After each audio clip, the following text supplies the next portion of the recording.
Fini ma propagande. Voilà, donc entre temps j'ai pu reswitch pour vous mettre la Dervis danseuse. Donc là c'était une carte que vous connaissiez avec des stats différentes, hein. Donc là on est sur une carte académie. Donc en fait elle a juste une évolution de ses stats, hein. C'était une 2.03 déviation à distance 1, c'est passé une 2.04. Donc Asra avec le logo à un time of removal, hein, bien sûr je précise, donc vous l'aurez dans les boosters de la nouvelle édition. Une carte qui donc était à la base l'édition des, je sais même plus, des 5 tours je crois. Il me semble que c'était les 5 tours. Ouais, c'est les 5 tours. Je me rappelle plus du logo. De toute façon, c'est facile à vérifier. Attendez, je vérifie juste le logo. J'ai un trou de mémoire. Gares oubliées, dommage. Replète s'est planté, moi avec. Alors, moi, tu sais, Académie, voilà quoi, c'est pas ma meilleure faction. Hein. Donc, voilà un petit peu pour la nouvelle carte, hein. Donc, une simple évolution en termes de stats. Par contre, gagner un point de santé, c'est quand même un sacré up. Ça va, allez, je l'avais déjà vu une ou deux fois dans certains decks, elle avait pas duré longtemps parce que quand même, il y a mieux. Mais il y a deux choses à prendre en compte sur cette carte, c'est que déviation à distance est devenu plus fort qu'avant à cause des tireurs de mêlée, puisque les tireurs de mêlée n'existaient pas à cette époque. Et elle a gagné un PV. Donc pour le coup, quand même, gros up, puisque je pense que vous vous êtes rendu compte, changer un point de stat, que ça soit un point d'action en moins ou un point d'action en plus, c'est un énorme up ou un énorme nerf. Pareil pour les points d'attaque ou les statistiques, hein. On s'aperçoit très vite qu'une carte peut passer, on va dire, de considérer OP par la communauté à considérer useless par cette même communauté. Voilà, donc on va passer sur la carte suivante qui est l'harpie esclave. L'harpie esclave, ouais. Donc au lieu que avant c'était une 1.06, donc 1.06 c'était assez faible au niveau de l'attaque parce qu'une créature qui attaque à 1, qui fait pas spécialement grand chose, qui a pas de capacité, c'est un peu useless. Maintenant elle passe à 2.05. Alors certes on a perdu un point de vie, mais par contre on a gagné un point d'attaque et du coup là le point d'attaque est quand même intéressant parce que du coup attaquer à 2 c'est quand même plus intéressant. C'est un petit peu plus agressif. Et moi du coup ce up cette modification de l'harpie esclave je la trouve intéressante. Je pense qu'il sera plus joué qu'avant quand même. Juste le fait de pouvoir attaquer à 2, ça reste une volante donc on peut la poser où on veut. Et du coup c'est un homme bête et avoir 2 d'attaque d'entrée je trouve ça intéressant. Alors donc ouais, 2 d'attaque, hein, pour Académie qui est vraiment on va dire Académie qui avait le défaut d'avoir en fait des drop 2 qui étaient assez faibles en termes d'attaque. Il y avait le 2.04 en tireur. En mêlée ou en volante, ils avaient pas grand chose. Là, c'est passé d'un tank à une créature avec un potentiel beaucoup plus offensif. Je pense que c'est un véritable up pour la faction. En fait, c'est la notion d'avoir une bête d'attaque en drop 2 qui est jouable et qui est intéressante. Donc vis-à-vis de ça c'est fort. Elle va se marier dans pas mal de decks. Et elle va avoir une vraie plus-value. Sinon, pour en revenir à la question de Deosa, hein, qui était un peu passée à travers mon filtre, qui disait que les anciennes cartes, donc les anciennes cartes pour répondre à ta question, hein, là on est sur une carte guerre oubliée, cette carte va rester en guerre oubliée. Par contre, il y a une nouvelle carte qui aura le même artwork, les mêmes stats, qui sera en time of removal. Voilà, c'est tout.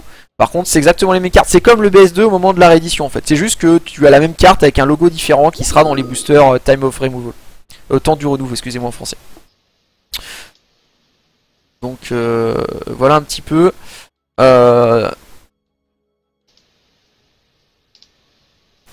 Alors, pour les anglophones, hein, qui veulent traduire éventuellement, en fait les cartes sont traduites en anglais sur le site. C'est-à-dire que si vous êtes sur le site FR de Mumcard, vous avez la version française des cartes. Si vous êtes sur le site, la partie anglaise du site, vous avez les cartes en anglais sur DOC.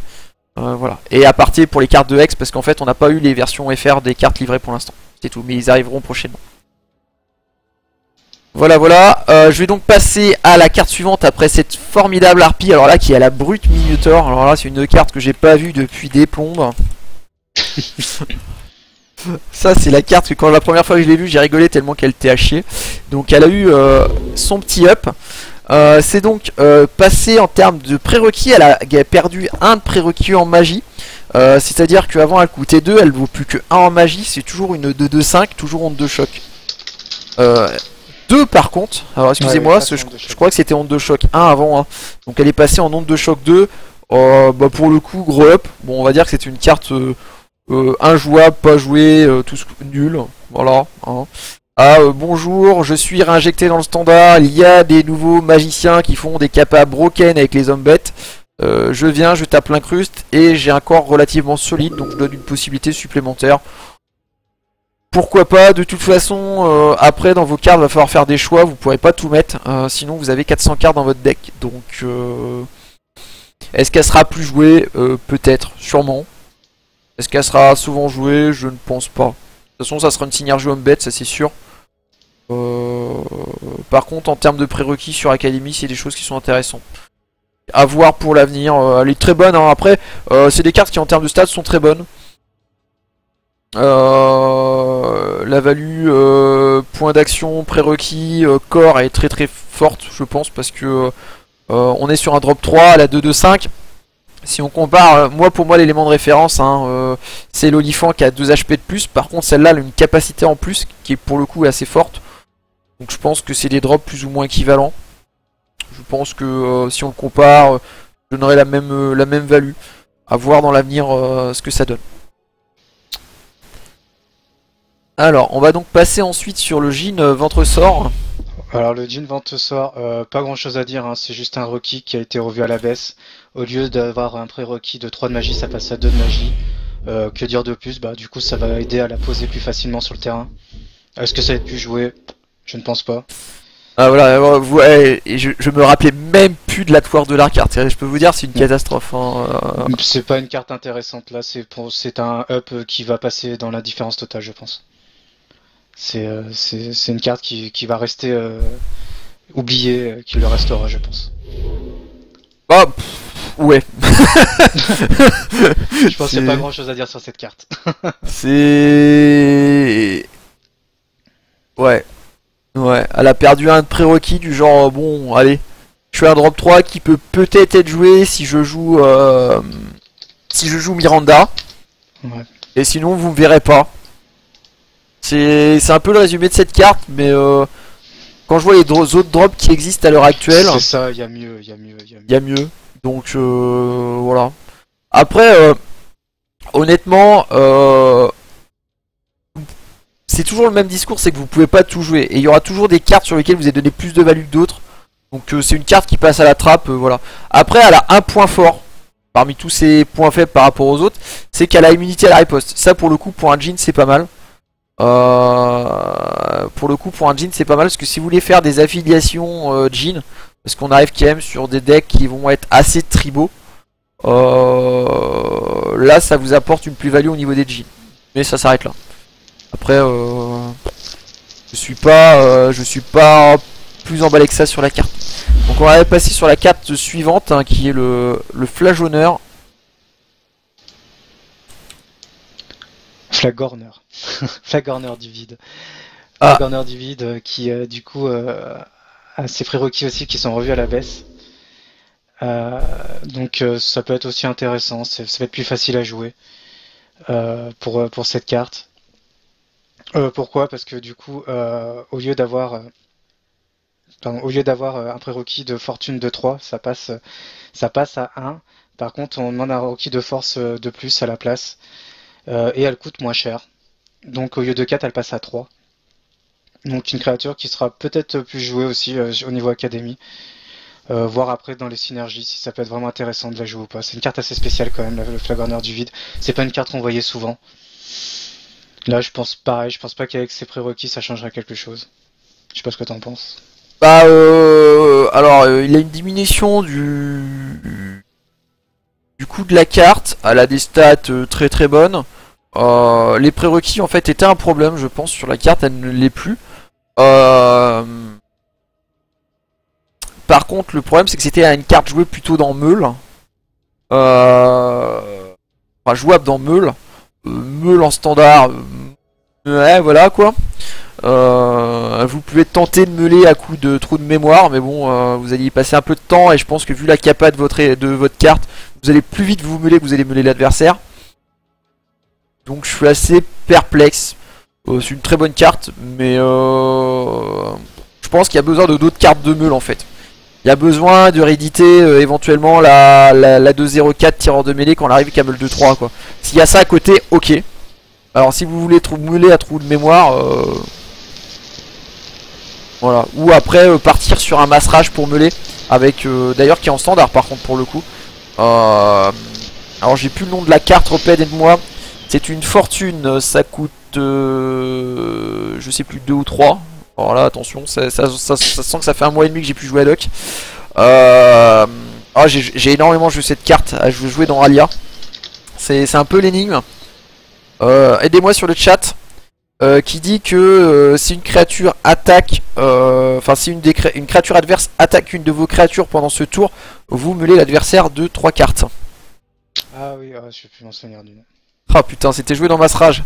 Au secours. Ouais. Je l'ai joué, je l'ai spammé les gars, je l'ai spammé, aidez-moi. C'était un deck de merde avec Asala en plus, ça marchait pas. Enip l'a joué. Enip, aide-moi. Enip, tu l'as joué. Ah, je sais plus. Là, ouais, je peux la retrouver, mais j'ai plus de nom de la carte. On va voir s'il y a un écho de la faille. Oh, Murph. GG. Et puis là, on voit Régis. Bon, Régis, c'est un spammer, il connaît toutes les cartes par cœur. Donc c'est bon, nickel. Merci à vous les gars, en tout cas.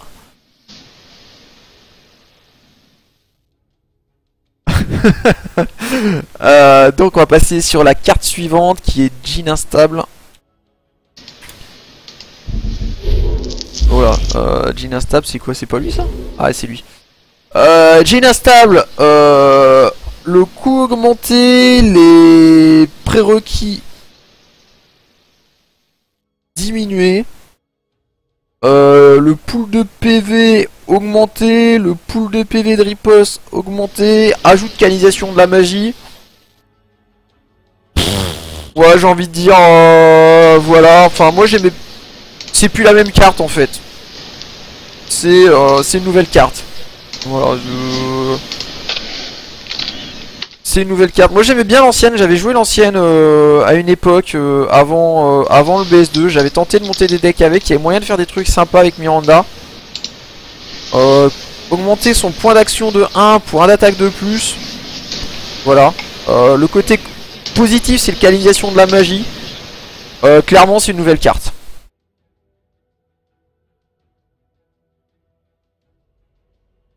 Non, il y a eu des decks en standard avec ma carte, avec la carte. C'est quasiment sûr, elle est repassée. Non, elle était en standard encore, je l'ai joué, je suis à peu près sûr. Il y a eu des decks à la con là-dessus. La fortune, moi je vous la retrouve hein, après, mais c'est sûr. Voilà, arrêtez parce que là je vois Edip qui me troll avec avec ma mémoire et ma connaissance des noms catastrophique. Mais voilà. Donc là c'est le Jean Instable, hein. Nouvelle carte. Hein. C'est encore un steak quoi, on arrive sur du drop 4 quoi, c'est ça que je reproche un petit peu, on arrive vraiment sur des grosses cartes, il n'y a pas eu beaucoup de drop 1 en termes de réédition, on est plus sur de la grosse carte. Donc après on va attaquer sur la derviche tournoyante, alors attendez, hop, le temps que... Ah oui, mais Régis, tu sais très bien que de toute manière, quand Tonk dit Alia, c'est qu'il pense à ça là. Mais faut avoir l'habitude. Non, c'est... Attends, je vérifie si c'est bien ça là par contre. Mais non, c'est la carte avec... c'est l'invocateur que je te parle. Attends, c'est bien ça là? Non, attends, tu me mets un doute là. Attends, je vais taper à ça là pour être sûr. Alors on va revenir sur la derviche après, mais je fais la partie à ça là. Ouais, voilà, non mais je suis pas fou, regardez ça. Asala, invocatrice de châtiment, tu vois, j'étais bon. C'était cette carte là dont je vous parlais. Avec, bon, si on va aller extrapoler, petite parenthèse dessus. Alors par contre, la fortune, là je suis incapable de la retrouver, elle a été rééditée en BS2. Par contre, c'est une fortune, alors je vous la retrouve vite fait. Tu parlais d'écho de la faille en fait. Quand tu disais que tu l'as joué dans Alia, l'écho de la faille. D'accord. Moi je parlais d'une autre carte. Bon, enfin bref. Bon, du coup, je décoche, je reviens sur ce qu'on recherchait. Dire ma derviche. Je veux ma derviche. Sachant qu'il y a vraiment énormément de choses à dire sur cette derviche tournoyante. On lui a changé ses attributs. Voilà, donc c'est passé d'une carte à 4 PV. Casse-couille pour le coup, parce qu'elle avait déviation à distance plus évasion. Elle est passée de déviation à distance, évasion et 6 HP. Donc en gros, si vous la gérez, vous avez un spell. Sinon, vous êtes dans le mal. C'est à peu près le résumé qu'il faut avoir de cette carte. Donc pour le coup, un sacré up pour la carte. Avec dur à tuer. Rien à rajouter de plus. Je sais pas ce que... Ouais.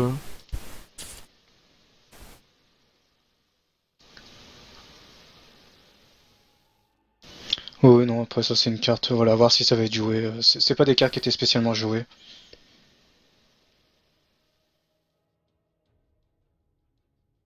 Ah oui, pardon, Reg. Je sais pas pourquoi. C'est à cause de Tong, il a dit Régis tout à l'heure et tu vois, il déteint sur moi là. Il déteint sur moi. Excusez. Je te jure. Bon, on va Allez, voir le Rage Cassa. voilà. Ouais, je sais pas parler aussi. Hop. Alors, qu'est-ce qu'il fait de beau lui? Lui, du coup, il a quand même bien changé. C'était une carte qui était quasiment pas jouée. Du coup, c'est ses prérequis qui changent. Alors, faut juste que je retrouve la carte. Hop. Donc c'est une 4 au niveau des prérequis. Avant c'était une 5-5-5. Voilà, c'était une triple 5. Donc elle a été diminuée en stats, mais en fait avant elle était oufissime. Seul problème c'est qu'elle avait un défaut. Elle ne pouvait pas attaquer le héros. Donc là ils se sont dit, on va arrêter de fumer, tu vois, on va prendre un truc un peu moins fort et on va la rendre un peu plus jouable. Et donc du coup nouvelle capacité. Euh,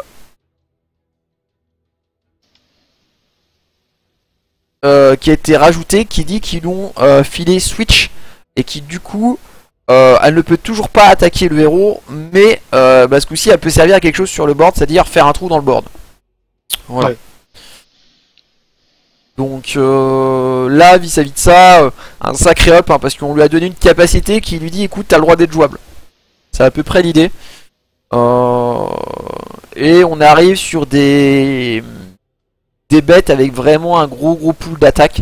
Je pense que c'est surtout ça qu'il faut en revenir. C'est-à-dire qu'en gros, à l'heure actuelle, il y avait la 3-0-5 pour 4 évasions. Maintenant, on a vraiment une variante très intéressante, même plus intéressante. Tu mets pas de dégâts au héros, par contre, tu lui déboîtes son board. Et c'est à ça aussi que servait la 3-0-5. Là, on a quand même quelque chose de plus intéressant. Et sachant que 4 de riposte, faut pas croire, mais c'est un peu strong quoi. Ouais, oui, c'est fort. Donc voilà, c'est fort. un petit peu pour la carte, on arrive clairement dans des jeux homme-bet hein, au niveau gameplay. On va passer sur la carte suivante, un Mage des Lames. Alors, Mage des Lames, alors ce qui change chez lui, c'est qu'il est devenu un tireur magique de mêlée. Donc c'est toujours une 3-2-6. Et sa capacité qui a été modifiée, donc maintenant c'est la première fois qu'un mage allié détruit une créature pendant votre tour, on prend en main une carte de sort non unique ciblée de notre cimetière. Donc ça permet de récupérer un cimetière. Carte intéressante par contre, c'est ses prérequis qui sont assez ouf quand même. 3 de force, 5 de magie.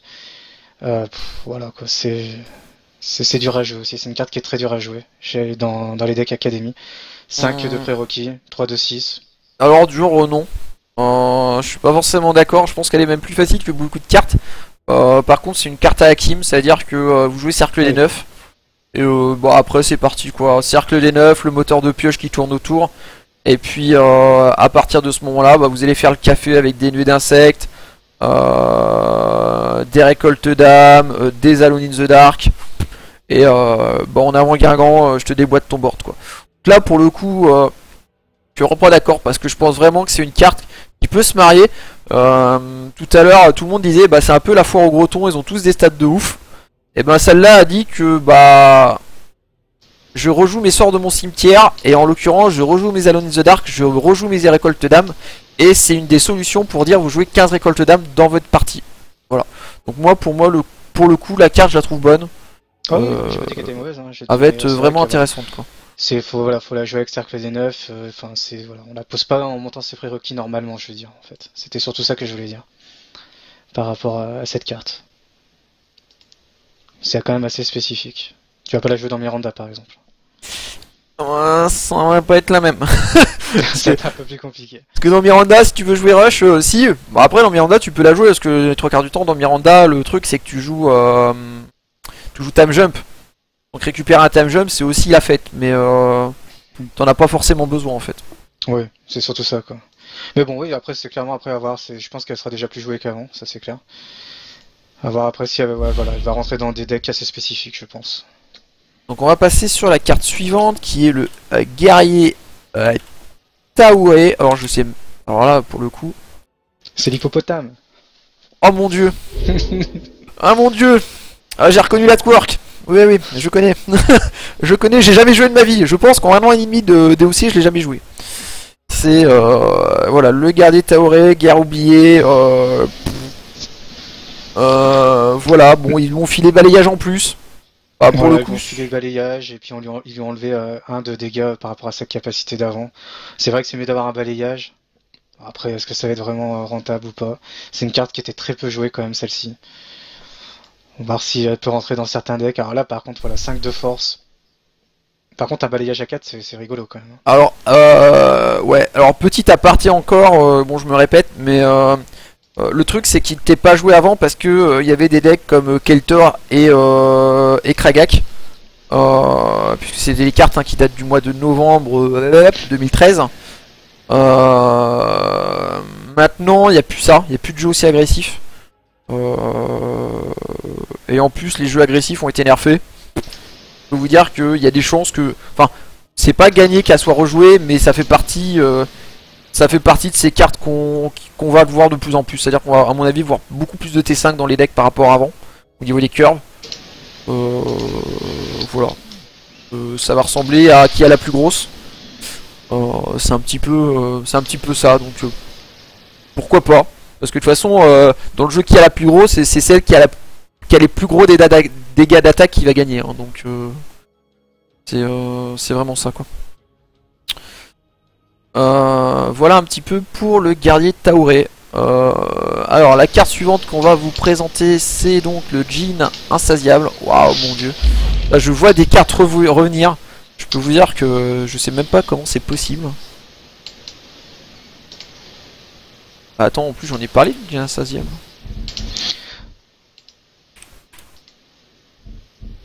Ah oui. Attends. Insatiable.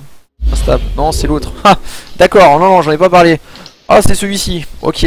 Ok, my bad. J'ai confondu instable et insatiable. Quelle idée de faire des noms aussi proches l'un de l'autre. Donc, Djinn insatiable, drop 5. Encore un gros drop. 4 de force, 4 de magie, 5, 4, 9. Donc voilà, hein, vous voulez du steak, vous en avez. Là, je peux vous dire qu'en termes de PV, bonjour. Donc par contre, capacité préjudiciable, au début de votre tour, vous bannissez une carte de sort au hasard de votre cimetière. Si cette action est impossible, vous le détruisez. Donc ça, c'est une capacité qui existe avant. La différence, en fait, c'est qu'il a perdu 1 en termes de prérequis sur la force. Voilà. C'est un gros up dans le sens où le passage 4 de force à 5 de force est un passage que tu faisais quasiment pas dans Academy, puisque tu étais plus occupé à monter ta magie et que tu pouvais pas te permettre de passer à 5 de force. D'ailleurs, toutes les cartes qui avant cette édition étaient à 5 de force n'ont jamais été jouées, sauf sur la dernière édition, le Djinn Clone Nuage, parce qu'elle est gratuite et que au tour 15 tu as tellement slow play avec Nala, tu pouvais te permettre de la jouer. Donc voilà, à voir, ça sera plus joué qu'avant. Je sais pas, c'est vraiment un monstre en termes de PV et de prérequis. Je pense que c'est vraiment une carte qui dépendra de la méta. Si Ténèbres revient au goût du jour, ce qui pourrait arriver, il y a de fortes chances d'arriver même pour le coup. Parce que quand on voit des stacks à 7 HP ou 8 HP ou 9 HP, à part récolte d'âme, on se fait un peu dessus. Donc pourquoi pas. Donc là du coup on va changer. Ah, il y a Archer des Arcanes qui est réédité aussi. Qui elle par contre n'a pas changé. Voilà, qui était une très bonne carte avant, qui avait été jouée à une époque dans Ghazal. Alors là par contre, là vous voyez que je me sens beaucoup plus à l'aise sur cette carte, je peux en parler, j'ai des choses à dire dessus. 3-3-6 pour 4, 3 de force, 2 de prérequis en magie, hein. Là je suis plus dans la présentation pour ceux qui ne la connaissaient pas. Très très bon corps. Je pense qu'elle a toujours plus ou moins sa place. On est sur une carte, on va dire, entre guillemets standard. En termes de ratio prérequis, point d'attaque. Voilà un petit peu pour le corps de la carte. On va donc passer sur votre faction dorénavant préférée et peut-être dans un 15 jours détesté. J'ai présenté le Havre. Le Havre, ma faction préférée. Alors attendez, j'ai un problème. J'ai perdu mon repère. Voilà, je suis revenu. Bien sûr, quand on sélectionne sur la touche retour sur votre navigateur web, vous pleurez. Alors attendez, je vais les faire comme ça. Je vais prendre Havre ici, tac, tac. Et on va attaquer par la première carte qui est Sentinelle Impériale. Alors là, pour le coup, elle a pris un up. Ah bah ces petites cartes comme ça là qui ont toutes gagné la capacité stackable, cumulable. Alors là, c'est un up assez énorme quand même. Celle-là, vous avez être jouable. Non mais celle-là en fait, je pense que même de base tu l'as joué. Celle-là est un monstre. Celle-là est clairement un monstre. Une 1-1-2 cumulable, garde rapproché 1. Je sais pas si vous vous rendez compte de l'horreur pour un drop 1. Mais c'est un putain de monstre. C'est un monstre. J'ai même pas d'autres mots. Vous la mettez x4 dans tous vos decks. Et c'est un monstre. Tout à l'heure d'ailleurs j'ai fait une déclic, j'ai oublié de la mettre. Et je suis en train de pleurer, c'est juste que j'ai complètement zappé quelle terribilité. Et clairement un monstre. Il n'y a pas d'autres mots. Garde rapprochée. Avec l'accumulation de garde rapprochée. 1-1-2. Après ça passe une 2-2-4. Enfin. Et en plus bah, ça a tout l'effet de cumulable derrière. C'est ouf. Franchement c'est ouf. C'est fait partie des drop 1 complètement broken qui ont été mis en place. Mais au moins c'est un drop 1. C'était positif. Je veux dire, il y a des gros drop 1 maintenant. Voilà un petit peu pour cette carte là. On va passer sur la numéro 2, Sœur Dévote. Donc ils l'ont rendue d'une carte vraiment nulle parce qu'elle était inutile en fait en termes de board. En une carte un peu plus fort en board hein. Donc on a une 0. Avant c'était une 0-0-3 pour 2 qui avait des capacités intéressantes. Maintenant c'est devenu une 1-1-4 pour 2. Donc ça nous file un drop 2 très intéressante puisqu'il y a soin 2 et immunité à la riposte qui sont des capacités très appréciées et appréciables dans Havre. Donc là on a je pense une carte jouable, correcte pour un drop 2. Par contre vu la puissance de certaines nouvelles cartes, des fois j'ai envie de me dire qu'elle n'a même pas été assez EP violemment pour qu'elle soit réintégrable. Voilà, quand on voit la 1-1-7 en drop 3, peut-être préférer la 1-7 plutôt qu'un corps à 4. C'est plus des choix de jeu je pense par rapport à ça que le reste. Je sais pas ce que tu en penses, répète. Oui, après je pense qu'il y a mieux. Alors certes, heureusement qu'ils l'ont OP parce qu'une 0-0-3 ça servait complètement à rien. C'était une carte qui était pas du tout jouée. Même je crois que même les nouveaux joueurs ne la jouaient pas, l'enlevaient direct de leur deck. Mais là, 1-1-4, c'est vrai que c'est plus jouable, mais après il y a mieux. Pour moi, il y a mieux. C'est une carte qui arrive mais qui va pas changer grand chose. On va pas en voir souvent dans les decks. C'est dommage. Donc voilà un petit peu. Après, on va passer à la suivante. Alors, la suivante, c'est la garde rapprochée. Attends. Alors, commentaire. Donc, cumulable, c'est-à-dire que tu les empiles en fait. Tu vas pas. Ouais, c'est pas stackable. Tu vas pas chercher l'autre. Mais par contre, tu cumules quoi. Donc, ça te fait vraiment des gros stacks quoi. C'est-à-dire que c'est un drop 1 de base. Hein. La sentinelle, c'est un drop 1. Pour revenir dessus. C'est un drop 1. Par contre, le fait de le cumuler, ça peut en faire un gros stack parce que. Et à garde rapprochée, tu vas pas lui mettre les dégâts comme ça non plus. Voilà, c'est vraiment là-dessus que je voulais dire. Et tu augmentes la taille du stack, mais je crois que tu augmentes du coup aussi la taille de la garde, hein, si je dis pas de bêtises. Là, c'est un commentaire. Là, par contre, Zenithal, je veux peut-être ton avis. Tu l'as peut-être testé. Et il me semble que tu augmentes la garde rapprochée pour le coup. Donc c'est vraiment un réel problème, je pense, sur la notion de cumulable. Alors, ensuite, on va passer à la carte suivante qui est le garde du loup. Le garde du loup, donc la 025, qui du coup a changé, donc il a la riposte parfaite. Donc même si vous êtes immunisé à la riposte, vous allez vous taper les 2 points de dégâts, déjà dans un premier temps. Et elle n'est plus attaque impossible, donc elle attaque aussi. Donc du coup elle prend une petite claque là, au niveau de tout ce qui est mass rage, parce qu'elle était jouée dans mass rage. Et c'est intéressant parce qu'elle, du coup, elle attaquait pas. Mais là, du coup, avec la suppression de son attaque impossible, du coup, ça la descend un petit peu cette carte quand même. Du coup, malheureusement. Pour moi, c'est pas spécialement un up là qu'elle a pris sur la carte.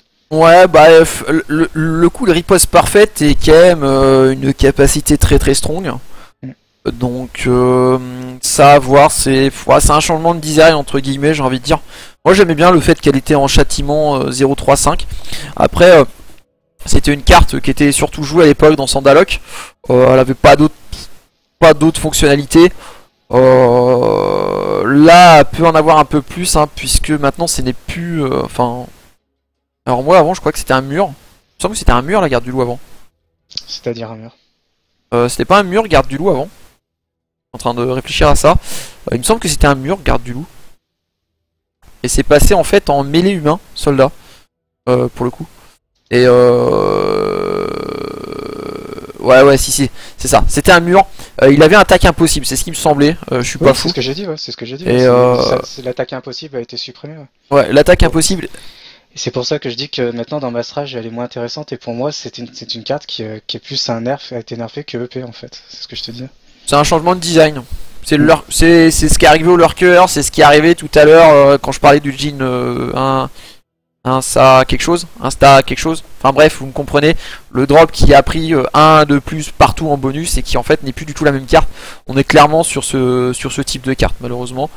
Changement de design, voilà, parce que là le truc c'est qu'avec les nouvelles cartes c'est potentiellement une 2-2-5. Voilà, avec châtiment riposte parfaite, j'ai envie de dire trollolol pour un mêlée humain, c'est très très strong. Par contre voilà, le mur a disparu et ça c'est dommage.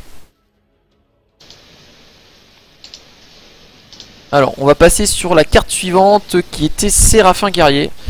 Alors, Séraphin Guerrier. Hop. Alors, de ses attributs intéressants, c'est une carte qui va devenir plus intéressante avec ses 6 de vie et ses 2 de riposte. Voilà, donc petit up. En fait, ça c'était une carte qui était jouée au tout début du jeu quand il y avait peu de cartes. Après, ouais, il gagne un de riposte en plus, hein, c'est ça? Si je dis pas de bêtises, c'est une 3-1. Oui, un de riposte de plus et un point de vie. Voilà. Bon, donc, voilà, ça va être jouable. Avant, il était joué. Ça, c'est des cartes qui ont été EP. Alors, je comprends à moitié le up. Parce que avant, elle était jouée. Bon, elle était disparue par des cartes qui étaient équivalentes ou qui étaient avec des stats mieux réparties pour la faction. Le fait d'augmenter ses stats, voilà. On fait du power crypt, je vois pas, enfin, je vois pas. Elle aurait été juste rééditée en fait, ça aurait été suffisant pour le coup. Je vois pas pourquoi ils l'ont up. Ça va être une. Je pense qu'elle sera quand même jouée, hein. Peut-être des jeux anges ou des trucs comme ça. Il y a des synergies à faire. Hein. C'est peut-être un ange. Après, je vois pas l'intérêt de le up. Ouais. Ouais, sais pas. Pour répondre sur le chat, là, toutes les cartes qu'on vous montre là, c'est des cartes qui ont été rééditées pour le standard. Donc ça sera disponible en standard. Là. Toutes celles qu'on vous montre, elles sont disponibles en standard avec des petits aménagements pour justement le standard. C'est-à-dire que cette carte-là, le logo va changer. Enfin, le logo, quand vous allez acheter des packs temps du renouveau, vous pouvez avoir cette carte dans le pack et il y aura le logo temps du renouveau en fait. C'est ce que j'ai précisé au début du stream pour ceux qui arrivent en cours de route. Donc ça, c'est des cartes qui sont rééditées en temps de renouveau et qui du coup intègrent le standard. Et les stats pour l'Open ont évidemment changé pour suivre les stats du standard et du coup tout ce rééquilibrage global. Alors, donc on va passer à la carte suivante qui est la Vestale. La Vestale qui devient une 1-A7 au lieu d'une 1-0-6. Pourquoi pas, c'est un petit up pour ces cartes qui n'étaient pas beaucoup jouées à l'époque. L'avantage c'est que celle-ci gagne en plus rétablissement, donc ça va être une carte qui sera difficile à sortir du terrain avec ses 7 de vie. Bon, après, à voir si ça va être joué. Je pense qu'il y a mieux à jouer encore. C'est une carte qui peut faire double emploi avec d'autres cartes du Havre. Donc je suis pas spécialement fan. Je pense pas que les gens vont la jouer. Donc, elle a des capacités vraiment monstrueuses, hein, parce que rétablissement, ça la soigne, c'est-à-dire que vous avez un mur à 7 HP à passer. En plus, elle a soin 3 à côté. Elle a des potentiels pour être jouée. Par contre, c'est clairement une carte de slow play. Est-ce qu'il va y avoir de quoi tuer à côté, on va dire? Ça, c'est pas gagné. Et voilà, de toute façon, c'est un discours que je tiens. À partir du moment où vous EP des cartes, ou vous nerfez des cartes, non, à partir du moment où vous EP des cartes, vous allez intrinsèquement dans la globalité des cartes en nerfer d'autres, en quelque sorte. Donc voilà, mais pour moi je pense que c'est vraiment un bon corps, hein. Donc à voir. Mais de toute façon elle enverra, ouais, je pense qu'elle va envoyer des cartes au bûcher. Vu sa force, il y a possibilité qu'elle envoie la 1-7 soit un 2 au bûcher. Mais à voir. Là malheureusement faut voir un petit peu sur le ladder comment ça évolue avant de juger ce genre de carte. Alors on arrive sur le lancier à griffon au cheval, donc pas grand chose à dire sur cette carte. Ils ont inversé en fait le point d'attaque et le point de riposte, c'est passé d'une 2-3-6 à une 3-2-6. C'est à dire que ils lui ont donné un pouvoir offensif supplémentaire et donné à Havre des armes pour coller plus de dégâts d'attaque. Il va à contre-courant des synergies de l'édition. Par contre il donne des possibilités à Havre pour jouer éventuellement d'autres types de decks derrière. Voilà, pas grand chose d'autre à dire. C'est un drop 4, c'est un gros steak, on a vu que ça. Tout ce que je peux vous dire c'est que sur les drop 4, les drop 5, il va falloir faire des choix. À vous de choisir ce qui vous convient le mieux par rapport à ce que vous voulez deck builder et aux options de jeu que vous voulez choisir. On va passer donc maintenant sur la gloire exaltée. Ça reste quand même des très bons drops pour le coup, attention. Donc gloire exaltée, attention, un steak, un gros steak qui était un drop 6 qui est devenu un drop 5. On arrive donc sur un drop 5 maintenant, donc il a perdu 1. Voilà, c'est un corps 3-3-7, donc un corps monstrueux. 4 de prérequis, 2 de magie, comme tout ce qui existe et ce qui est possible d'inimaginable dans l'édition, qui dit qu'à chaque fois qu'une créature alliée est soignée, elle gagne plus 1 d'attaque jusqu'à la fin du tour. Steak party, voilà, je pense que je vais pas détailler plus que ça, on a du gros ton. Faites votre choix, incorporez-les dans votre deck, ça sera jouable. Par contre c'est gros, c'est lourd, et c'est fait pour jouer des parties en 50 tours. C'est ça. Voilà pour la gloire exaltée. Alors attendez, j'ai perdu mon micro, j'entends plus mon ami Repète. Un commentaire sur les cartes Repète peut-être? Non, je disais que tu avais tout à fait raison, ça va être des parties qui vont se faire en 50 tours. Voilà, je pense que là par contre la gloire exaltée, on pourrait bien l'avoir de temps en temps là dans les decks parce qu'elle est quand même intéressante. Elle est bien en synergie avec les soins, toute la synergie d'elle-même de Havre, donc ça peut être intéressant de l'avoir. Mais ça après on verra. Après il y a beaucoup de cartes qui sont arrivées chez Havre dans la nouvelle extension et du coup on pourra pas tout mettre dans les decks. Il faudra choisir. Ça donne des armes. Par contre en termes de stats ils sont quand même assez broken, là les drop 5 sont vraiment monstrueux, et c'est pour ça que j'allais dire que les curves se rallongent. Le souci c'est que je vois pas de deck suffisamment agressif pour passer à travers ces curves méga lourdes. Ça sera un petit peu on va dire le bémol sur l'extension. Vu qu'avant il y avait Engeance de lave plus Boon Succubus et Délèbre, ça n'existe plus, ce jeu là est complètement mort vu que Boon Succubus est des nerfs et Engeance de lave a complètement disparu déjà depuis 3 mois. Ça va être compliqué. Donc là encore un up sur une carte, donc je m'appelle Croisée Solaire, je coûtais 6, je coûte 5, je conserve mes stats et en plus on m'ajoute un bonus, donc on était sur une carte pas jouable qui était chère, on arrive sur une carte 2 fois plus grosse, moins chère, et qui en plus dit que à chaque fois qu'une créature de type chevalier allié détruit une créature pendant votre tour, vous augmentez la taille de toutes les accumulations alliées de 1.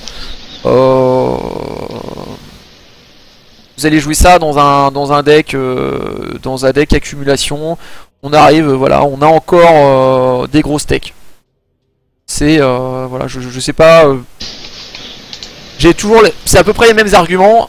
Faites votre choix, vous avez ce qu'il faut en steak, vous allez en jouer, vous allez être obligé d'en jouer parce que la méta va s'apprêter à en jouer. Peut-être 6, peut-être 7, même 8 sur certains decks. Je trouve ça oufissime, mais vous allez vous retrouver sur des parties en 50 tours. J'ai envie de dire enjoy, je sais pas trop quoi dire sur ce genre de carte. C'est au secours. Au secours. Au secours parce que les parties vont être vraiment longues et vraiment éprouvantes. On va perdre en dynamisme de jeu. À voir. Joker. Bon, on passe sur la suivante. Donc on attaque Céleste. Alors là, attention. On attaque les tons des tons là. Alors, il y a une bonne nouvelle pour Céleste, c'est que ce n'est plus un drop 7. Et oui, maintenant, ils ont dit on va faire... Oh putain, j'arrive même pas à la retrouver, en plus il y a des accents. Merde. Voilà. Ouais, c'est un drop 6. C'est un drop 6, donc c'était un drop 7, ça devient un drop 6. Alors excusez-moi, j'ai mal au crâne et il y a trop de chiffres. C'est un steak. Bah pour le coup c'est un des rares drop 6, parce que là on a eu des steaks monstrueux en drop 5, et là on a un drop 6. Attention, on a un drop 6. En plus j'ai envie de vous dire, je pense que les drop 6 sont mauvais pour le coup. parce que parce que les drop 5 ont quand même des stats monstrueuses, hein, sur tout ce qu'on a vu depuis le début. Là c'est une 4-4-8, voilà, pour 6, prérequis de 5, régénération 2, avec une capacité bonus hein, qui n'avait pas avant, qui dit que l'attaque et la défense des créatures adverses sur la même rangée que la Céleste sont toujours inférieures ou égales à 2. Vous la posez sur une ligne, votre adversaire va devoir prier pour avoir une récolte d'âme, ou un bounce, ou quelque chose, mais pas un trait de feu en tout cas. Hein. C'est ce qu'il faut retenir, quoi. C'est exactement ça. Donc voilà, ils ont fait rentrer tous les tons de l'Open qui étaient en Havre en standard avec des aménagements, que ce soit pas non plus trop lourd à jouer, mais ça reste quand même des gros tons, quoi. Est-ce que ça va vraiment apporter quelque chose en plus? À voir, à voir. Parce que le Havre a quand même des sacrés tons en standard, hein, quand même, donc il faut voir si vraiment ça va être joué ou pas. Parce que bon, la Céleste, ça reste quand même un tour 6 à jouer, hein. C'est lourd, quoi. C'est lourd. Et puis si on se le fait péter avec une récolte d'âme derrière tout de suite, ça fait mal, quoi. Ça fait mal. Ouais, bah c'est des gros tons. Sur Dark, c'est pas mal. Parce que Dark, lui s'en fout, son Anneau Dark, sa récolte d'âme, elle coûte le même prix. Sur les autres jeux, ça va être compliqué. Là, je voyais PGLN qui disait que les decks mid-range allaient avoir toujours un énorme avantage. Sincèrement, quand je vois des créatures à 7-8 HP dans tous les sens, Magido va prendre vraiment un coup dans la gueule, parce que faire une météorite glacée sur des créatures à 8 HP qui ont régénération, c'est pas très utile. Tous les decks mid-range, hein, je pense au Bastion. Bastion sur des... Alors les cartes qui vont avoir Rage Furibond et qui vont, on va dire, slow play la partie pour avoir vraiment des grosses decks et limite au TK, il y a peut-être des possibilités. Par contre pour le reste c'est pas du tout la même. Oui, je suis d'accord.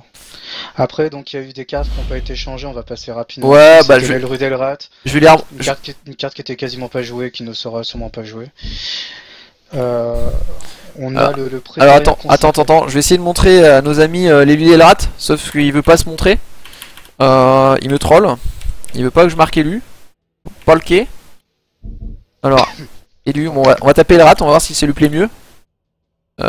Élu d'Elrat, élu d'Elrat, élu d'Elrat. Non, on est dans les créatures. Voilà. Élu d'Elrat, 2-2-6, 1 pour 4, hein, qui est juste une réédition de la carte, donc on passe très rapidement dessus. Immunité à la riposte, rétablissement. Donc carte rééditée dans la nouvelle édition.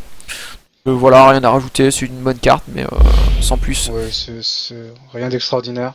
On a le Prétorien consacré. Alors là par contre, là c'est le top du top. Vous avez le best-seller Havre, qui était une des top cartes avant Havre. Garde rapproché d'eux, vous allez voir, ça va être monstrueux, c'est dégueulasse pour Havre. Ça va devenir injouable de jouer contre Havre. Alors autant les artworks sont jolis, je pense que vous allez, quand vous allez jouer contre Havre, vous allez admirer les artworks. Mais pour le reste, vous allez verser des larmes. Je vous souhaite bon courage. Parce que c'est du slow play. Et là c'est un slow play qui pour le coup sera très très efficace vu l'armada qu'il possède. Et passer dessus ça va vraiment être compliqué, hein, vu tout l'ensemble de cartes dont il dispose. Ah oui, ça c'était une très bonne carte en open qui jouait tout le temps. Et là ça va faire un carnage dans les decks Havre. Très très forte. On passe sur le dernier. Alors là, par contre, le dernier, alors lui, par contre, on va passer. Complètement inutile. Expert arbalétrier. J'arrive même pas à le dire tellement elle est pourrie cette carte. Carte inutile. Carte inutile, je vois même pas pourquoi ils l'ont rentré dans standard. Ça fait un chouette gameplay. On justifie pourquoi inutile quand même. Geyser, nuée d'insectes, 3 HP, CQFD. Inutile. Pas besoin de rajouter cette carte en standard. Voilà. Après, mauvais par rapport à ce qui existe dans le méta en fait. Mais la carte en termes de stats est équilibrée. Je cherche le nom. Chez Bastion, il y a exactement la même carte. Voilà. Mais c'est un peu le drop 2 si tu sais pas quoi mettre d'autre et si tous les autres ont un gros déflux de cas en ce moment. Donc voilà. Sachant qu'il y a les meilleurs drop 2 clairement à l'heure actuelle. Oui, il y a meilleur en fait. C'est ça en fait, surtout que je veux dire, c'est que vu qu'il y a meilleur, c'est une carte qui sert un peu pour moi à rien. Mais bon, après c'est un avis personnel. Déjà en open, ayant beaucoup joué en open, on la voyait jamais cette carte. Donc en standard, j'en parle même pas. Alors, on passe sur votre faction de cœur, Molosse des Enfers.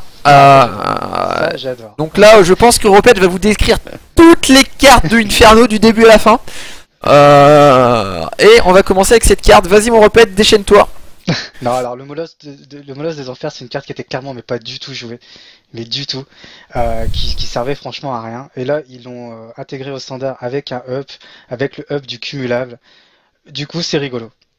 Parce qu'elle a balayage cette carte, c'est une 1-0-2, vous la posez une fois, bon c'est pas terrible, mais dès que vous en commencez à en poser une deuxième, une 2-0-4 et compagnie, là par contre ça devient intéressant parce que c'est à la balayage. Donc ça peut être une carte intéressante qui peut être jouée. Et ça, c'est ça qui est bien, je trouve, dans ces ups qu'ils font pour intégrer les cartes dans le standard, c'est que c'est des cartes qui peuvent être jouées, alors qu'avant, en open, vous la voyez jamais, sauf quand vous commencez le jeu. Parce que vous avez que ça à mettre. Alors je rectifie, je crois que je l'avais vu en open quand elle était jouée à un moment dans Bélias, si je dis pas de conneries. Ouais. Il y avait un deck Bélias complètement all-in et qu'il a joué. Voilà, mais bon là après on arrive sur les drop 1 voilà, cumulables avec une capacité vraiment qui se coule parce que en fait dès que tu vas mettre une cumulation dessus ça va devenir un monstre. On l'avait pour la 1-1-2 pour 1 qui était un prétorien consacré en plus fort en fait quand tu cumulais. Là c'est exactement pareil pour le Molosse des Enfers.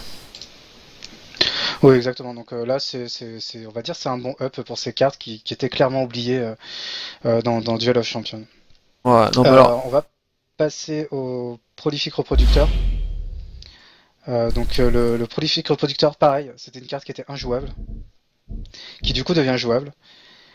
Pourquoi? Parce que du coup, c'est une carte, elle est passée en 1-0-3 au lieu de 1-0-2. Et surtout, c'est qu'elle a aussi la capacité cumulable.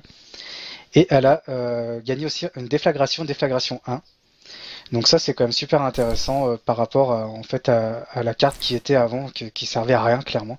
Le seul avantage qu'elle avait c'était sa canalisation de magie 1 et encore, c'était pas terrible.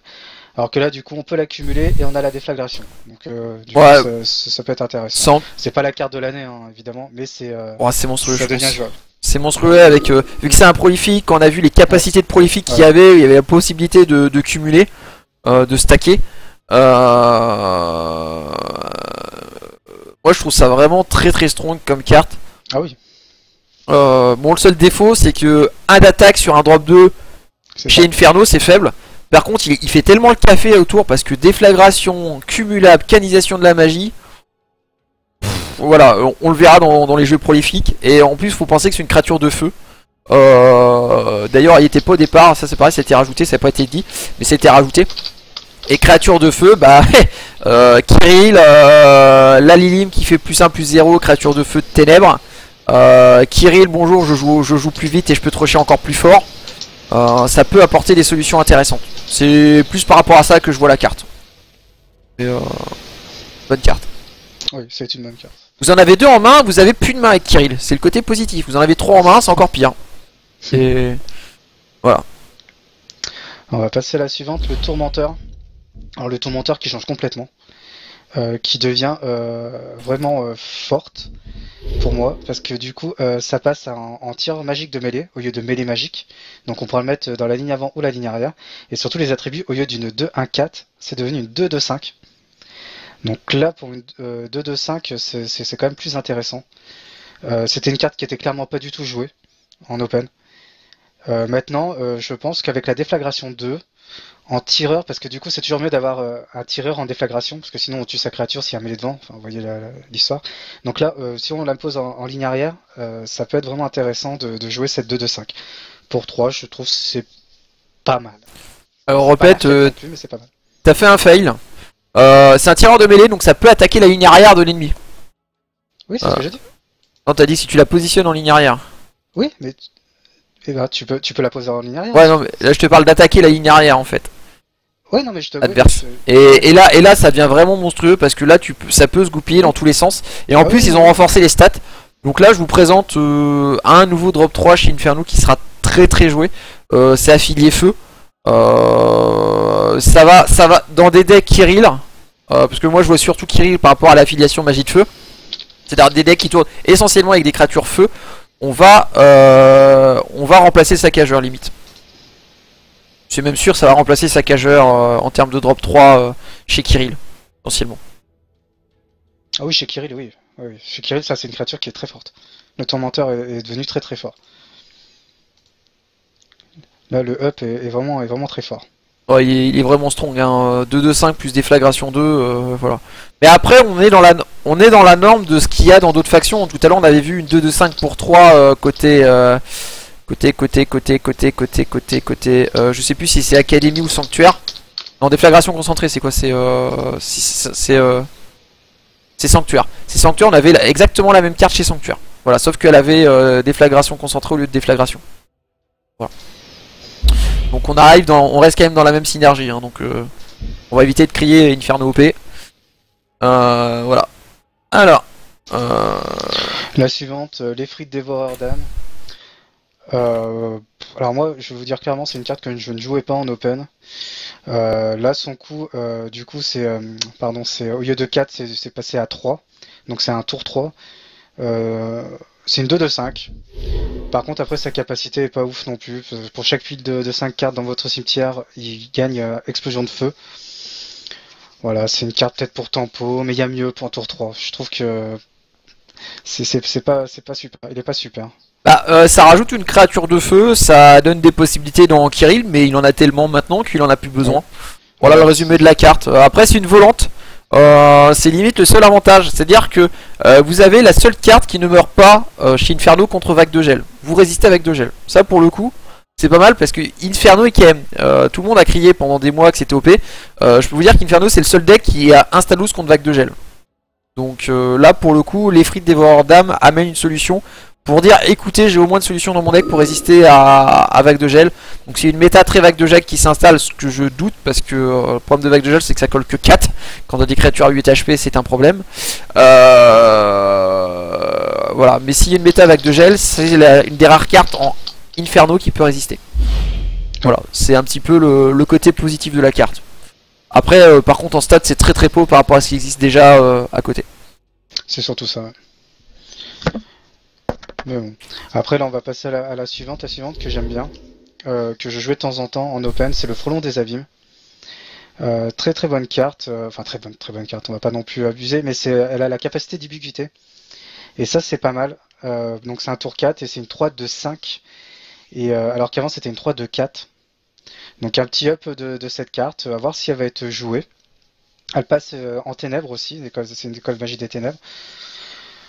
Donc à voir, ça peut être intéressant parce que Ubiquité c'est toujours assez sympathique à jouer. Donc c'est un petit up sympathique. De passer à 5 de vie, ça peut être intéressant. Voilà, donc elle a pris... Et aussi il y a une autre chose, hein, comme d'hab, et un truc qu'il n'y avait pas avant. C'est ça là. Vous voyez là le petit cercle là avec une petite lune là, une petite ténèbre. Et ben une de plus j'ai envie de dire. Donc je pense c'est vraiment, je pense que c'est même plus que le hub des PV, c'est juste le hub de ténèbres dedans en fait, tu vois, c'est vraiment vis-à-vis de ça pour avoir des synergies avec Kirill quoi. Donc vis-à-vis de ça, c'est très très très fort. Donc on va passer sur la suivante. Donc on retourne sur du prolifique.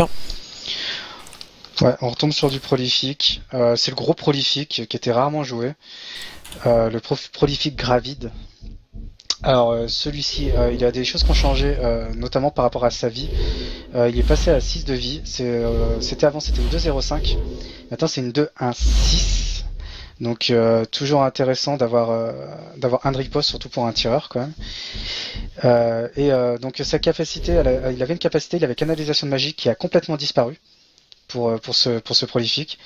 Mais du coup, une capacité qui a été rajoutée. Donc à chaque fois qu'une créature prolifique meurt, on déploie à sa place une créature de mineur prolifique de type la 1-0-1, la bonne vieille 1-0-1, qu'on pose à la place. Ça peut être intéressant. Je trouve pas non plus super intéressant, mais comme j'ai dit avant, prolifique, je suis pas très fan, donc à voir. Alors, ouais, on est sur du, bah c'est des cartes qui peuvent rentrer éventuellement dans les jeux de prolifique quoi. Bah, la 3-2-5 ubiquité plus la nouvelle succube PT, entre guillemets zénithale, hein, citation. C'est une combo hors de prix pour le coup. Si tu gères pas une combo qui arrive en 3 tours, bah ouais c'est normal que tu perdes, mais de toute façon, et puis vu le nombre de stacks, 4 de dégâts en ubiquité, ça fait rien. Et là, en ce moment, la plupart des bêtes à 8 HP s'en tamponnent le coquillage. Hein. Donc, voilà quoi. C'est pas officime quoi. Non, Alors, c'est clairement pas officine. Après, oui, il faut. on va passer sur la carte suivante qui est le lacérateur. Le gros lacérateur qui avant était un tour 5, qui est passé maintenant en tour 4. Donc ça déjà ça peut être intéressant. En requis, avant c'était un requis de 5 de force, c'est-à-dire passé à 4 de force. C'est passé en tireur magique de mêlée, alors qu'avant c'était une mêlée. Et ses stats ont changé. Avant c'était une 3-3-5, maintenant c'est une 3-2-6. Donc il récupère un point de vie, mais perd un point de riposte. Ouais, après il a toujours sa déflagration 3, hein, c'était ça l'intérêt. Et vu que maintenant c'est passé en tireur de magique, ça la renforce. Comme expliqué tout à l'heure, on peut attaquer sur la ligne arrière, compagnie, on peut placer à l'arrière. Donc c'est intéressant pour ça, pour ce up. C'est le grand frère du tourmenteur qu'on a vu tout à l'heure. C'est tout ce qu'il faut retenir. Est-ce qu'il va y avoir la place pour jouer les deux? Je sais pas. C'est un peu le même problème. Je pense qu'il y a beaucoup de cartes à mettre dans les decks. Est-ce qu'il va y avoir des intérêts à le jouer? Je sais pas, c'est un drop 4 quoi. Donc Kirill, ça c'est du deck pour jouer en synergie avec le magie de feu. C'est-à-dire avec la lime qui va booster.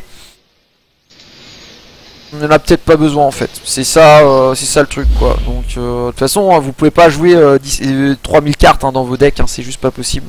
Il va falloir faire des choix. Est-ce que ça sera peut-être un... Je pense que ça peut... C'est une très très bonne carte, mais c'est une des cartes qui peut éventuellement passer à la trappe, je pense.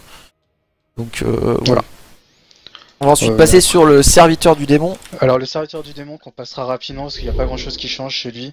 Au lieu que ça soit une 3-3-5, ça passe en 3-3-6. Alors évidemment c'est toujours intéressant de gagner un point de vie, surtout 6, on passe la barre des 5. Donc on résiste à la colère d'Arcade. Bon, après je vois pas trop, enfin après voilà, c'est une carte qui n'était pas spécialement jouée en open.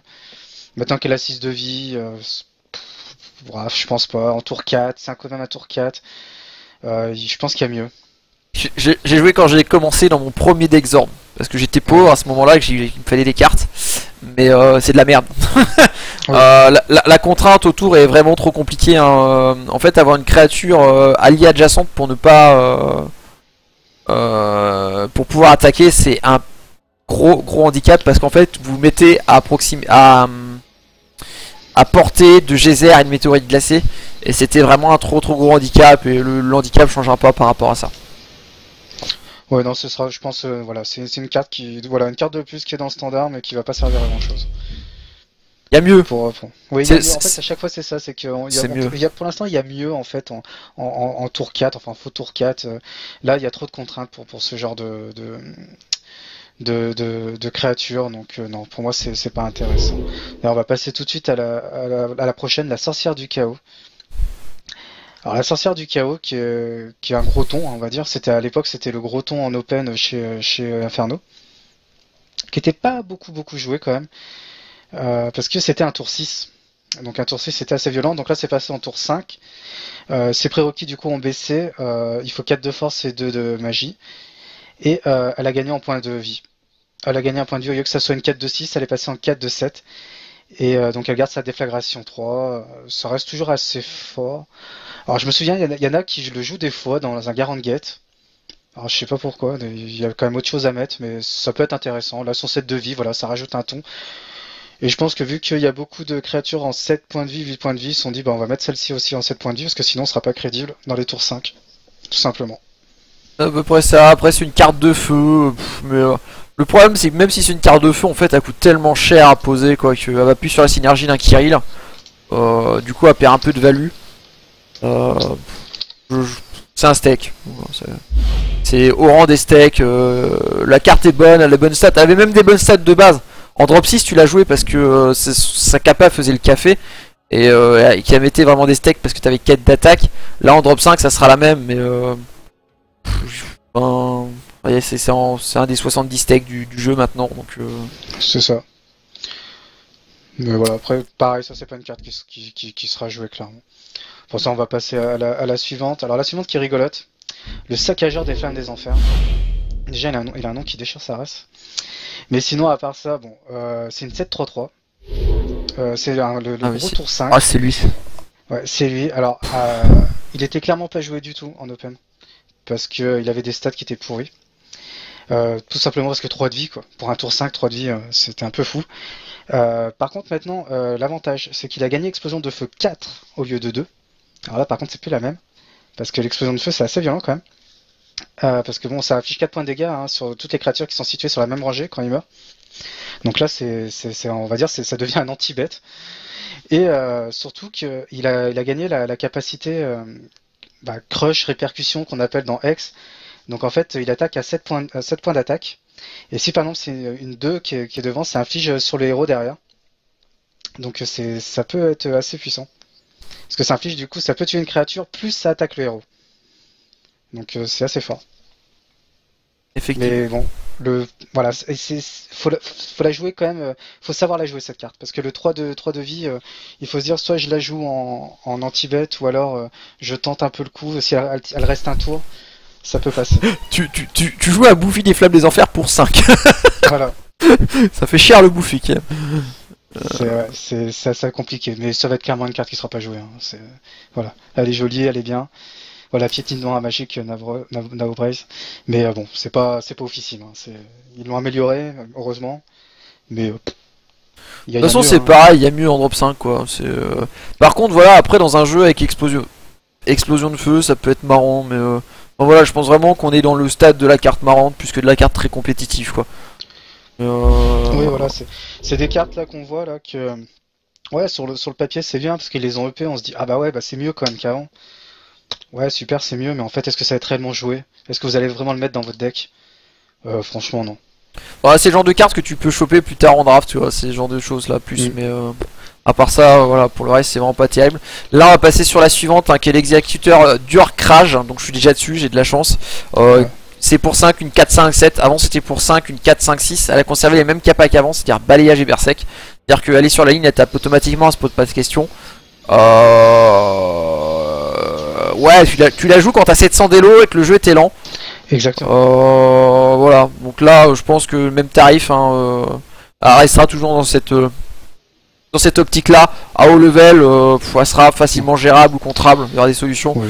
Donc, non, à haut level, on la verra pas, on l'a jamais vu. Ça, c'est des cartes spécialement pour débutants et joueurs moyens.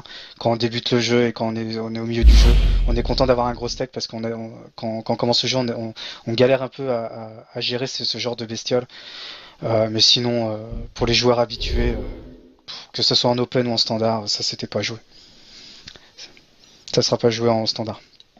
Donc carte suivante, un gros steak, Seigneur des Abîmes, pour 6, donc elle a juste diminué de 1 en prérequis, par rapport à avant elle coûtait 6, c'est une 4-3-7 ubiquité, c'était une carte qui était jouée uniquement dans Garand's Gate, donc avec Portas Verkeox hein, en carte clé, on est dans le monde du steak quoi, enfin voilà. Bon on a de la chance, on a plus besoin de monter à 6, est-ce qu'on va la jouer quand même? Je sais pas, je pense que si la méta est suffisamment lente, avec un hôtel du mage libre, créature de feu, ténèbres, et que tu tapes à 6 en ubiquité, peut-être.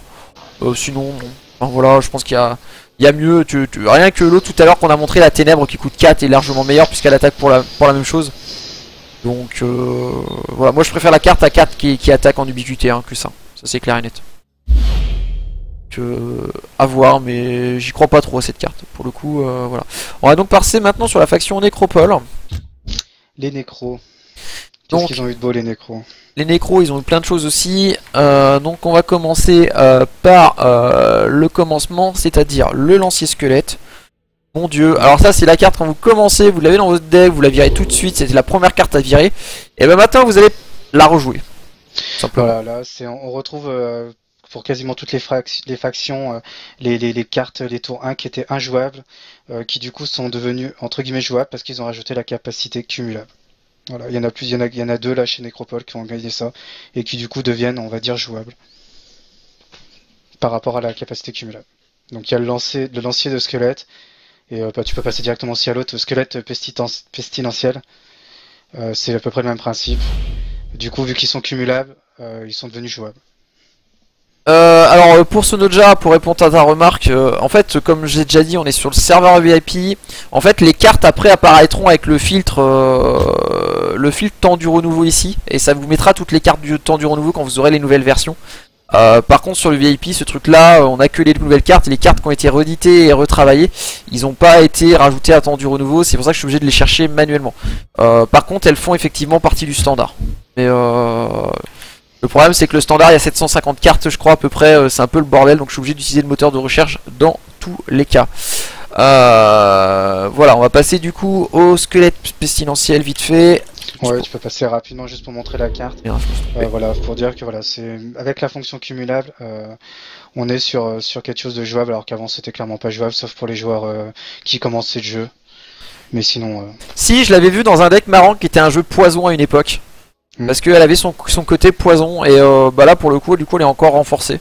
Et en drop 2, il était pas si mauvais, hein, parce que Infestion 1. Ça fait comme si votre bête était avec 2 d'attaque, hein. Donc pour le coup c'était pas non plus la carte la plus moisie du siècle quoi. Mais c'est vrai qu'elle était quand même assez faible. Mais c'est vrai qu'elle était très peu jouée, du coup là elle est devenue Asraf de c'est le deck jouable, c'est le deck poison que tout le monde a essayé de monter, que personne n'a réussi à monter. Voilà, on est au retour deck poison. Et clairement elle va se réinsérer dans le même type de deck. Voilà, parce que sinon tu vas préférer une 2-0-4, parce qu'elle a 4 HP en fait la 2-0-4. Voilà, c'est clairement les choix de gameplay sur la carte. Alors, zombie, on passe donc au zombie. Alors là, le zombie putréfié, alors là, qui change mais complètement. D'une carte complètement pourrie est devenue une carte complètement bien. Même si ça veut rien dire, mais ça change complètement. Déjà, c'est plus un tour 4, c'est un tour 2. Donc voilà quoi, donc déjà ça change tout. Un tour 2. C'est une 0-1-4, avant c'était une 0-2-5. Mais c'est surtout sa capacité qui change. Maintenant, c'est lorsque le zombie putréfié meurt, placer 2 marqueurs de poison sur toutes les créatures de la même rangée. Ce qui est devenu très fort parce qu'avant c'était, fallait que le zombie putréfié meure durant le tour de l'adversaire. Et on plaçait un marqueur de poison. Donc c'était carrément pas jouable quand elle était en tour 4 avant. Alors que maintenant, elle est devenue très forte. Elle est devenue très forte et ça peut être super intéressant parce que tout simplement, on peut aussi se la sacrifier en fait. On peut la sacrifier donc pour placer des marqueurs de poison et c'est devenu un tour 2, donc c'est devenu une créature jouable. Voilà. Donc une seule chose à dire, vous avez vu tout à l'heure, on parlait de le soin poison. Et ben clairement le genre de carte qui rentre dedans. Voilà. Voilà, tout ce qui est jeu à capacité poison, ça va être vraiment très très intéressant. Après on va passer sur la momie du Sahar, au secours. Alors celle-ci aussi, un up de la momie est assez extraordinaire quand même. Avant cette momie qui était clairement pas jouée. Mais du coup maintenant est devenue très forte, parce que justement elle a son empoisonné. Et surtout donc sa capacité qui change. Donc c'est à la fin de chaque tour, on place un marqueur de poison sur la momie putréfiée. Et lorsque la momie putréfiée meurt avec des marqueurs de poison actifs, on place le même nombre de marqueurs de poison sur d'autres créatures au hasard, comme le dragon putride. La carte qu'on a vue tout à l'heure, je sais plus son nom, qui mettait au hasard en fait. Attends, non, je te parlais de momie du Sahar, t'es parlé sur la momie putréfiée toi? Ah oui, je suis jamais putréfiée. Moi j'étais sur momie du Sahar, j'étais en train d'écouter, je dis attends, je sais plus lire. Ouais. Donc momie du Sahar, on est sur une 2-0-3 pour 1, la EP de 1. Momie du Sahar qui était connu pour être le fournisseur à même Narntaru de Killer. Donc aller de retour, avoir rejoué dans Narntaru. Et en gros tu la discardes, elle remonte dans ta main, tu la discardes, elle remonte dans ta main et tu ne discardes plus. Très très strong hein, dans Mother Namtaru. Et sachant que ça proc aussi avec les bâtiments une synergie folle dans Necro. C'est vraiment qu'on peut se retenir sur la momie du Sahar. Carte monstrueuse pour le coup. Oui, carte très forte. Du coup, pardon, je l'ai passé. J'ai pas vu qu'elle était derrière. Mais ouais, là, devenue 2-0-3 très très forte. Voilà, donc là on repasse sur la momie putréfiée dont nous a parlé Repette. Hein, donc soit empoisonné, 1-0-4. Et à la fin du tour, vous placez un marqueur poison sur la momie. Lorsqu'elle meurt, avec des marqueurs poison, placez le même nombre de marqueurs poison sur d'autres créatures au hasard. Voilà, donc le soin empoisonné hein, qui est vraiment une capacité vraiment strong. Celle-là, une carte très forte. La momie putréfiée là, qui est devenue très forte par rapport à avant, qui était très peu jouée. Alors que là maintenant, c'est vraiment devenu une créature vraiment intéressante à jouer. Donc voilà, est-ce que du coup elle va pas mourir comme ça, hein, puisque les dégâts sont annulés pour se soigner. Ah bah, votre adversaire faut qu'il vous la tue et il faut qu'il lui colle 4 d'un coup quoi. Donc Ah ouais, c'est une créature très dure à tuer, enfin c'est très compliqué. C'est très très fort là. Dans les decks nécro, on la voit souvent, c'est vraiment intéressant. Alors du coup, on va passer à la Goule Vorace. Cette fois, je me trompe pas. C'est ça. Donc la Goule Vorace, qui était clairement pas jouée aussi. Et du coup là, qui devient intéressante. Pourquoi? Parce que avant c'était une créature de mêlée, maintenant elle passe en tireur de mêlée. Donc on la place où on veut.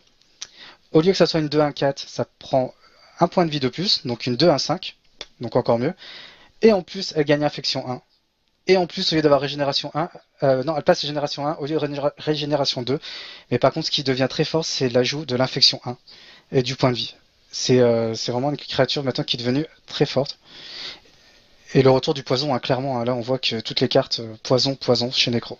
Et puis tous les tireurs de mêlée, quoi, ça c'est ouf. Et d'ailleurs, tireur de mêlée, le seul handicap d'être tireur de mêlée en fait, c'est de jouer contre Ave, pour le coup. Je dis ça, je dis rien. Mais c'est le seul désavantage d'être un tireur de mêlée, c'est de jouer contre Ave et toute sa garde rapprochée ou sa garde d'élite. Mais voilà, c'est vraiment le seul défaut, quoi. Donc on va passer sur la carte suivante qui est l'ermite des bois obscurs. Ou les mythes, je sais plus. Perdu, non, c'est bien. C'est l'ermite des bois obscurs. On va taper obscur, pas l'ermite. Voilà, je l'ai retrouvé. Alors, ermite des bois obscurs, pour 4, 2, 1, 6, immunité contre la riposte, infection 1, toutes les créatures alliées avec infection gagnent plus 1 à leur valeur d'infection. Voilà, donc ça augmente la valeur d'infection de tes créatures, sachant que les créatures qui sont à infection, il y en a beaucoup de réédité. Donc on arrive sur le fameux jeu poison. Donc on va voir si le jeu poison arrive à tirer son épingle du jeu chez Necro. À voir.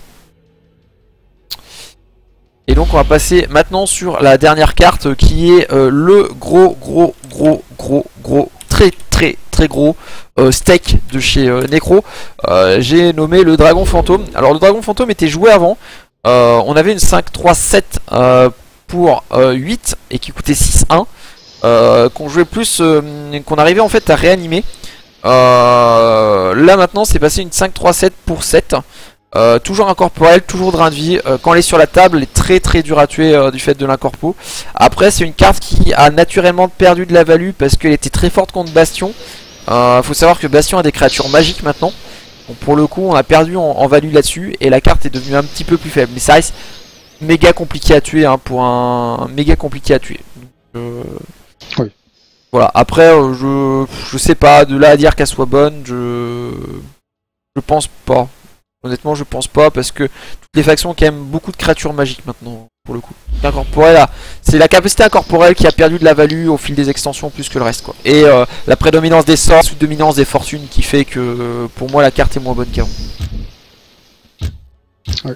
Mais c'est une évolution du méta et les conséquences d'un ensemble, hein. C'est pas la value de la carte en elle-même qui est nulle, hein. La value de la carte est monstrueuse pour le coup. La capacité incorporelle à une époque était vraiment monstrueuse. Et c'est vraiment ce qui manque, quoi, d'ailleurs. Bon, on va attaquer sur Bastion, on va partir sur l'écraseur de Ranard. Chez Bastion, l'écraseur de Ranard, la 002, qui du coup passe à 003. Donc intéressant. C'est une créature qu'on voit chez Keltor, vu que c'est vraiment synergie avec la rage furibonde.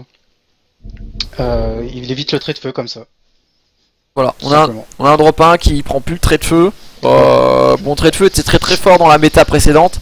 Là on se rend compte qu'il y a beaucoup de cartes qui, si tu fais pas ton trait de feu T1 sur le terrain adverse, et ben T2 ou T3, il y a de fortes chances que ça soit une carte à 4 HP, donc le trait de feu sert plus à rien. À voir, mais je pense que ça va enlever la prédominance du trait de feu, ce genre de carte. Donc voilà, assez intéressant. Bon, rage furibonde, voilà, Keltor, bonjour. Voilà. On va passer sur la carte suivante. Alors là, la carte suivante, le up incroyable. Ils ont osé la buffer. Moi j'aurais jamais osé. Perso, j'aurais juste réédité comme ça. Donc carte mythique de DOC, hein, le guerrier chaton, qui était une 001 pour 1. Attaque rapide. Et là en fait ils ont décidé d'en faire une carte strong. Parce que attaque rapide en 1-0-1 c'est vraiment pas mal. avec tous les bâtiments qu'il y a chez Bastion et l'hôtel du Mage Libre qu'on parlait tout à l'heure, ça peut vite fait devenir un problème. Et en plus derrière, il ne peut pas être ciblé. Donc moi je trouve vraiment qu'en termes de puissance pure, c'est devenu très très fort. Ouais, ça peut être vraiment sympa de jouer maintenant ce guerrier chaton. On va voir si vraiment il y aura des decks où il sera rentré. Mais c'est vrai que du coup, le fait d'avoir l'attaque rapide, on pose sur une tente, ça peut être sympa. Voilà, c'est des jeux. Alors par contre, c'est des jeux soit basés sur tente, ou Hôtel du Mage Libre, ou Might of the Trab, non en français, Repette et de moi, Force de la Tribu. Voilà. Bon, j'ai pas eu besoin de Repette. Et j'ai perdu Repette, j'ai plus de micro, c'est moi. Enfin, j'ai plus de casque, j'ai perdu mon casque. Hop, me revoilà. Alors, on va passer ensuite sur la créature suivante. Donc, on attaque Bête des Ronces. Alors là, attention. Oh, attends, ouais, d'accord. La bête des ronces qui est devenue très forte pour moi. Bah, paire attaque impossible, je trouve ça dommage, moi. C'est toujours le dilemme. Attaque impossible était un handicap, peut-être. Mais attaque impossible était efficace dans Mass Rage, quoi. Je trouve ça dommage de virer ces cartes là. Ouais, ça, par contre, ouais, ça, je suis d'accord. Mais par contre, le ancré qui est enlevé rend la carte très forte parce que du coup on peut la déplacer. Et ça, du coup, ça devient fort parce qu'à la base, quand même, c'est une créature pour se protéger. Et du coup, quand on l'a posé, du coup, l'adversaire avait juste à déplacer ses créatures et puis ça ne faisait plus rien, quoi. Et là, maintenant, c'est vrai que de pouvoir la déplacer la rend quand même plus forte. Et armure 1. Et armure 1, en plus. Parce que alors là, si vous avez une créature magique pour passer dessus, va falloir taper fort. Hein. Ah non, c'est résistance au sort, attends. Non, résistance au sort maintenant. Ah oui, il n'y a plus résistance à magie. D'accord, bah c'est moins fort. Sinon ça aurait été vraiment trop fort. C'est moins fort. Ça aurait été vraiment trop fort. C'est moins fort. Et déjà quand même résistance au sort, c'est pas mal, c'est pour ça qu'elle a armure 1. Non, je trouve que là, du coup, cette bête sera plus jouable qu'avant, parce que vraiment, ça embêtait vraiment les gens quand on l'a posée, quand elle était ancrée. C'était vraiment... Moi, je trouve ça... Là, les deux murs, là, je trouve ça dommage de leur avoir enlevé attaque impossible, qui était vraiment une capacité assez intéressante. C'est vraiment le gros défaut... Je pense qu'on appauvrit un gameplay parce que tout ce qui était en concept de Mass Rage avec des murs derrière, je trouve ça quand même intéressant. Et je trouve ça dommage d'avoir enlevé ces murs en fait. Mais bon, c'est un choix des devs et de la réédition. Alors, on va passer sur la carte suivante. Donc on est sur la Harpie du Sahar. Je sais plus si celle-là. Voilà. Donc c'est passé d'une 1-0 3 à une 1-0-4 pour 2. Donc elle a gagné 1 PV, c'est-à-dire qu'elle résiste à la nuit d'insecte dans Bastion. Ça la renforce, ça la rend jouable dans Bastion. Derrière elle a donc Rage Furibonde 1. Qui pour le coup c'est marrant. Parce qu'il y a moyen qu'elle colle quand même des bons steaks. Hein, grosse synergie avec nuit d'insecte. Très très grosse synergie. C'est une harpie. Et il perd sa capa à la con qui était fin du tour, ça retourne dans ta main. Voilà, c'est ça. Il perd deux capas, en fait, c'est deux anciennes capas, l'attaque rapide et le fait qu'il retourne dans sa main. Et donc, comme tu as dit, c'est une 1-0-4 qui arrache Furibonde. Alors attention aussi, la chose très très importante, c'est qu'elle est affiliée à Air et Terre. Et je sais pas si tu te souviens, mais la grosse harpie qui arrive en nouvelle carte donne plus 1 d'attaque pour Air et plus 1 de défense sur Terre. Donc ça devient une harpie qui peut être super intéressante. C'est une harpie qui tape à 3 au secours avec Rage Furibonde. Donc du coup ça devient une harpie qui est costaud au niveau de la vie, qui est costaud au niveau de l'attaque, qui a Rage Furibonde. Voilà, c'est en synergie avec l'autre harpie, elle est en synergie avec vraiment Bastion là et la Terre, c'est devenu une très bonne créature. Là regardez d'ailleurs sur mon écran, vous avez toutes les harpies du standard. Si je dis pas de bêtises. Donc là vous voyez qu'il y a vraiment du choix. Hein. Avant il y avait celle-là qui était jouée, la harpie Paul avec ubiquité. Il y avait celle-ci qui était vraiment un drop moyen. D'ailleurs ce drop moyen, la harpie de Ranar qui est complètement nulle maintenant, est dépassé pour moi par la harpie du Sahar. Qui est largement au-dessus. Donc il va y avoir ces deux petites harpies là qui va être jouables hein, avec celle qui a ubiquité. Et puis après on va passer sur les grosses harpies. Donc il manque peut-être des harpies intermédiaires en drop 2 ou 3. C'est vraiment un petit peu le défaut des decks harpies. Mais on arrive sur des cartes qui ont quand même une sacrée value. Hein. Donc on va passer maintenant sur la carte suivante qui est le guerrier jaguar si je dis pas de bêtises. Ouais, le guerrier jaguar qui est devenu intéressant aussi le guerrier jaguar. Il perd son attaque rapide. Mais par contre, voilà, on est sur une créature qui est aussi alliée à l'air et à la terre. C'est un mêlé. Au lieu que ça soit une 1-0-3, elle est passée en 1-0-5. Mais par contre, elle a Rage Furibonde 1 et elle a Armure 1. Donc avant, c'était une créature qui était clairement pas jouée. Maintenant, il y a possibilité de la jouer avec l'affiliation Air-Terre, avec la Rage Furibonde, avec l'armure. Ça peut être intéressant. Armure avec comme vie 5 de vie. Armure 1. Attention, hein, ça devient compliqué. Certes, ça attaque à 1, mais ça reste intéressant parce qu'il y a Rage Furibonde, hein, donc ça peut monter. Ça peut monter. Je sais pas ce que tu en penses. Ouais, c'est... Je sais pas, le fait de... Ce qui m'embête, c'est que c'est un mêlé à 0 de riposte. Après, par contre, les capas autour sont vraiment ouf, hein. Rage Furibonde, charge, armure... Enfin, je trouve qu'armure, c'est quand même une capacité très strong. Après, ça renforce Bastion par rapport à Havre. Parce que je pense que clairement, c'était un besoin. Havre qui avait quand même perdu un peu de dynamisme... avec le nouveau T1 T2 qui est arrivé il y a quand même maintenant un bout de temps. À voir. Moi j'attends de voir parce que je trouve qu'il y a des drop 3 qui sont meilleurs. J'ai vu des drop 3 beaucoup plus intéressants, je pense, chez Bastion. À voir. Oui, après voilà, c'est comme tout, c'est qu'après il faudra vraiment faire un tri là-dedans avec toutes ces créatures. Et je pense encore que les créatures standards du moment, ils sont quand même pour l'instant plus fortes que celles que l'on voit là. Ah bah là, pour répondre à Nao Braise, Hôtel du Mage va être content avec les doubles affiliations. Oui, là, je sais pas si vous avez vu dans Bastion, mais je vous l'avais dit, hein, créature terre et vent, c'est de la folie quoi. Vous avez que ça. Et du coup, l'Hôtel du Mage Libre, bah c'est la nouvelle tente, en moins cher, en mieux et qui pète pas. Voilà, c'est... Ça va pas chercher plus loin. Hôtel du Mage Libre qui va être, je pense, un gros problème en termes de méta quoi. Mais ça, je l'avais déjà annoncé il y a un bout de temps. On va donc passer à la carte suivante qui est le Gnoll-Lâche. Oh mon dieu, je me rappelle de cette carte, je l'ai jouée à une époque, ça se jouait dans Kragak justement. Qui était une bonne carte, donc bah, vu que c'est une bonne carte dans Kragak et Kragak n'existe plus, bah, on va la buffer en termes de... Non, on va pas la buffer, on va juste lui filer attribut de la terre. J'étais en train de me dire, qu'est-ce qu'on a buffé dessus? Attribut de la terre. Attribut de la terre, voilà. Donc, voilà, c'est, on lui file un attribut. Bonjour Hôtel du Mage Libre, voilà.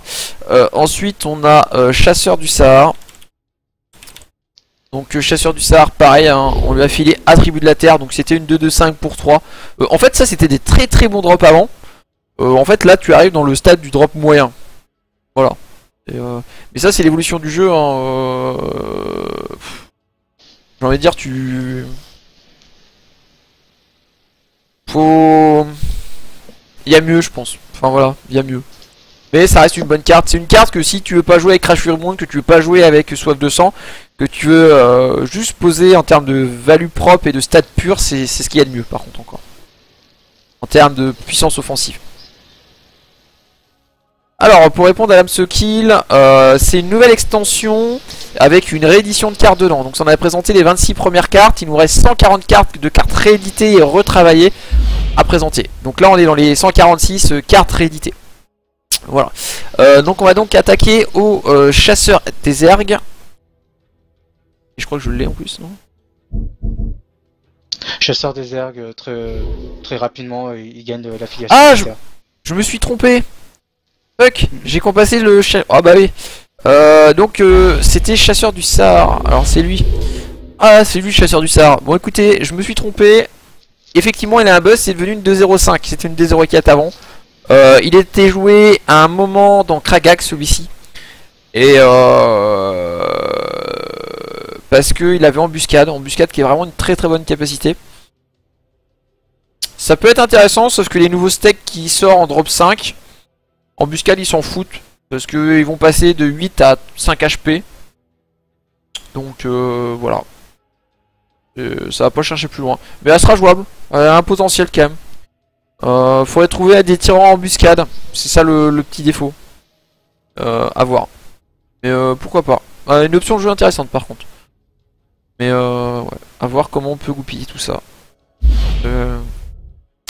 J'ai complètement fail la carte et elle est passée complètement au travers de mon analyse quand j'ai regardé le patch il y a 15 jours.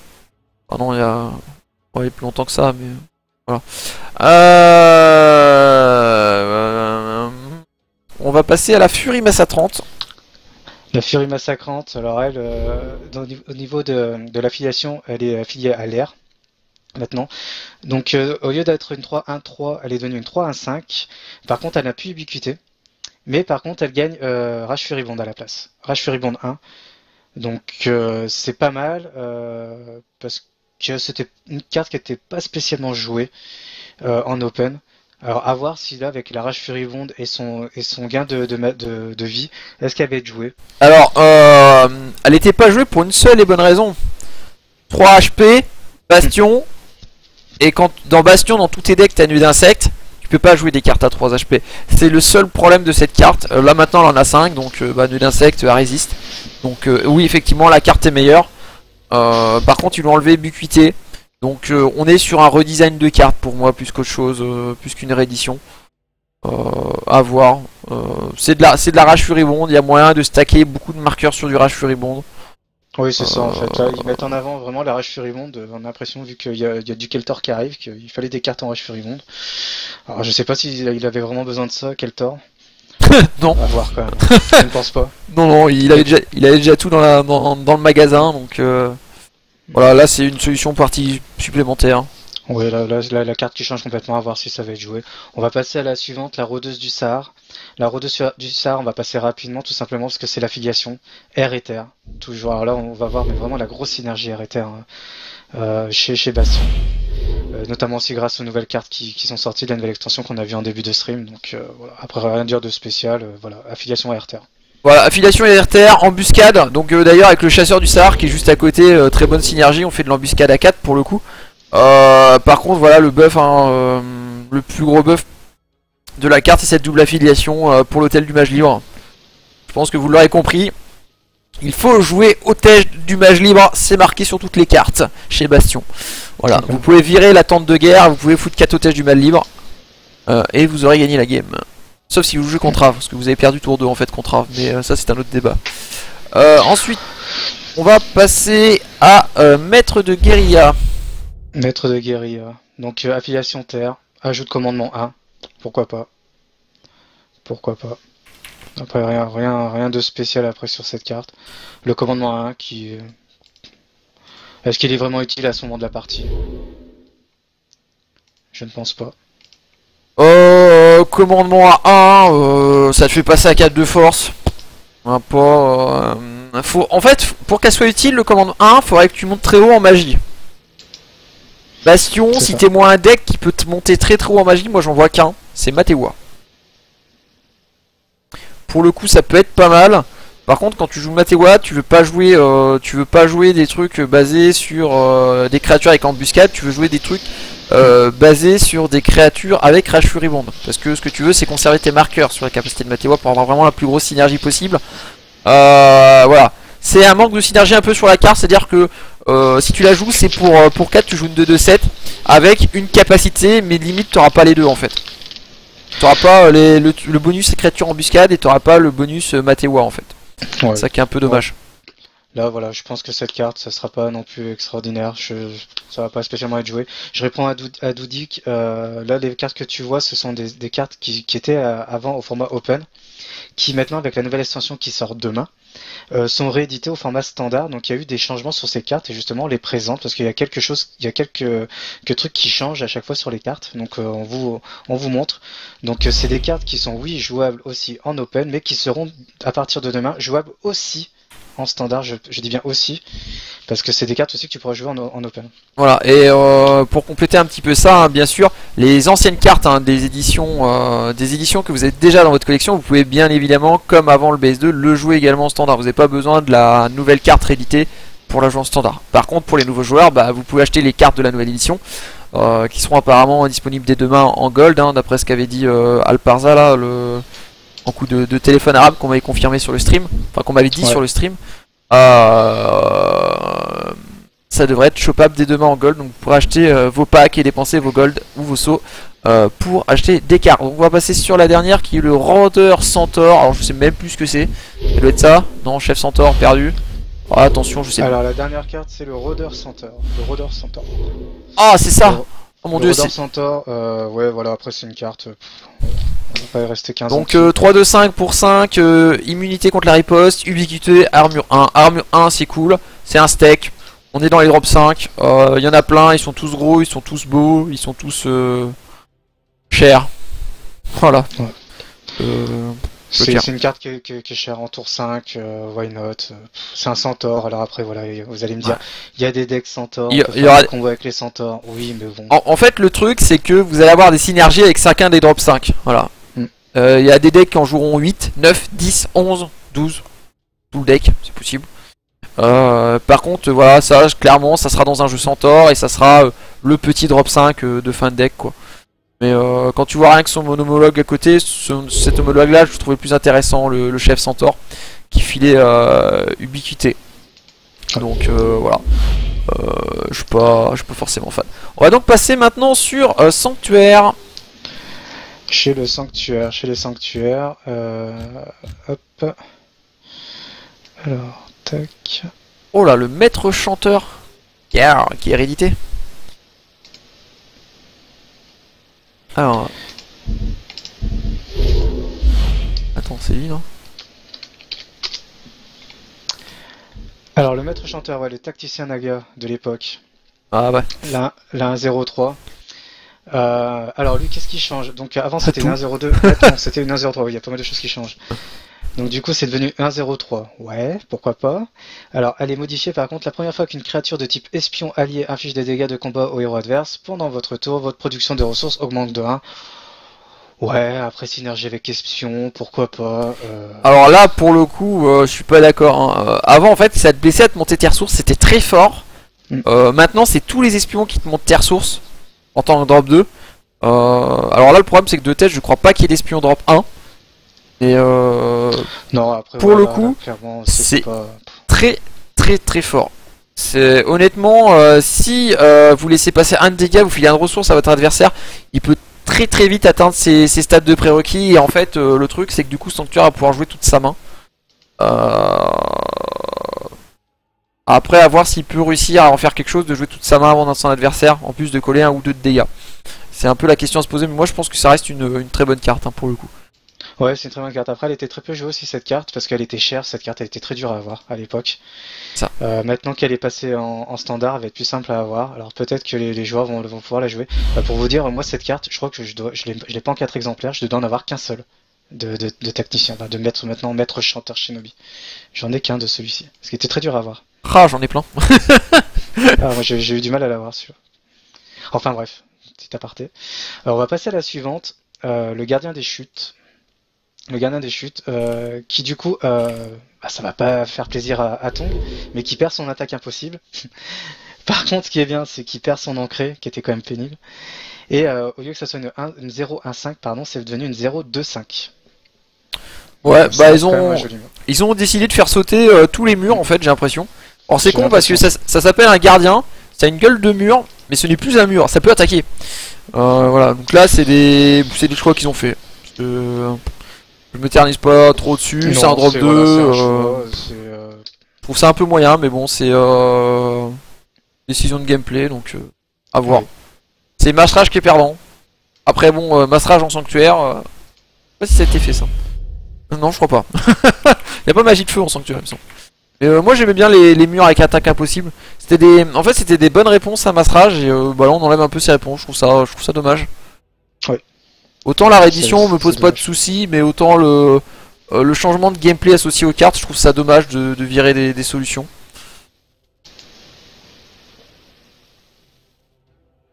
Alors, Kirin. Alors le Kirin, moi à l'époque je l'aimais bien le Kirin. On le voyait de temps en temps quand même en open ce Kirin. Alors, on le voyait dans Ishuma, tout à fait. Et du coup là, l'avantage c'est qu'au lieu que ça soit un tour 4, c'est passé en tour 3. Donc ses prérequis ont baissé aussi, donc maintenant il faut plus que 3 de force. Et c'est devenu une 2-1-5. Alors avant c'était une 2-2-5, bon là c'est devenu 2-1-5, mais bon vu que c'est devenu un tour 3 c'est pas mal. Il a quand même déflagration concentrée 2. Ça reste très fort et c'est un tireur magique de mêlée, donc on peut le placer en ligne arrière. Un tireur magique de mêlée. Ouais. Alors entre ça, les on en tourmenteurs et les Kirin, ils ont décidé de mettre tout le monde en tireur magique de mêlée. Alors d'un côté c'est cool, parce que les tireurs de magique de mêlée sont quand même plus intéressants que les mêlées. Il y a qu'un défaut à ces cartes là, c'est Havre. Alors, parce que tireur magique de mêlée, c'est un handicap quand tu joues contre Avre, donc j'ai envie de dire enjoy. Avre va vraiment faire plaisir avec son prétorien consacré parce que en fait j'ai l'impression qu'il va plus y avoir vraiment de tireur, il va plus y avoir vraiment de mêlée. Et pour le coup, enfin non d'ailleurs c'est pas le prétorien, j'ai une bêtise, c'est le gardien d'élite. Parce que je pense que les joueurs vont garder leur tireur, l'écuyer d'élite, et ils vont garder leur tireur mais ils vont pas forcément garder leur mêlée. Parce que celle-là peut être intéressante en mêlée ou en tireur, et en choix de position. Donc les tireurs ayant l'immunité la riposte, il va plus virer les mêlées. Alors exactement. On va passer sur le suivant.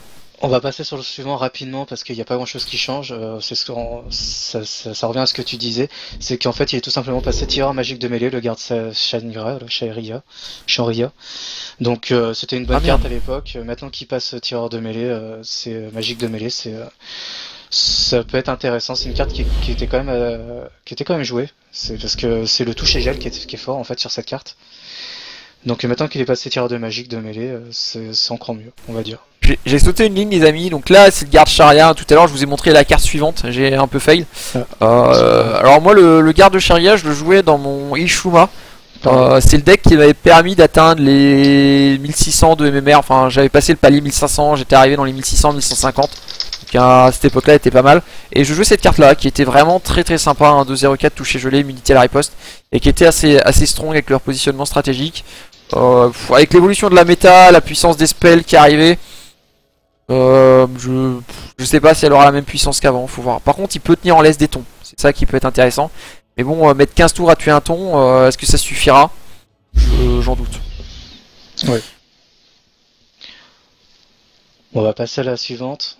On va passer au. Par contre c'est un tireur magique de mêlée qui a immunité à la riposte, et ça pour le coup c'est rare. C'est le truc que j'ai. Ouais, à la base, c'était un des rares mêlés qui était immunisé à la riposte. Et du coup, voilà, il est passé tireur magique et il a gardé son immunisé à la riposte. Ça, c'est cool.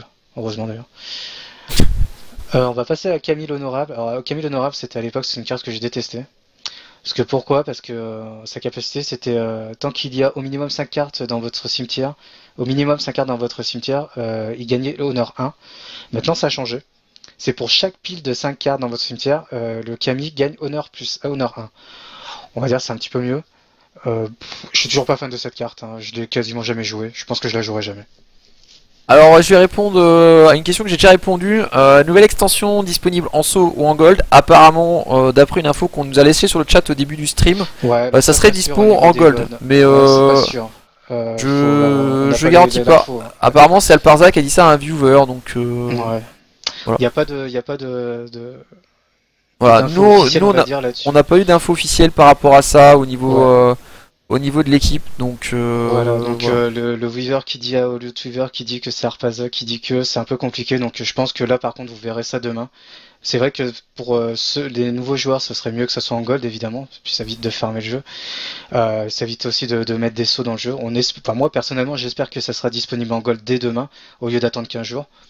Après avoir. Mais par contre, on n'a pas l'info officielle comme quoi ça sera dispo en gold. On va espérer, on va dire. C'est le fait que ce soit disponible en gold, ça avantage le joueur free to play. Après voilà quoi.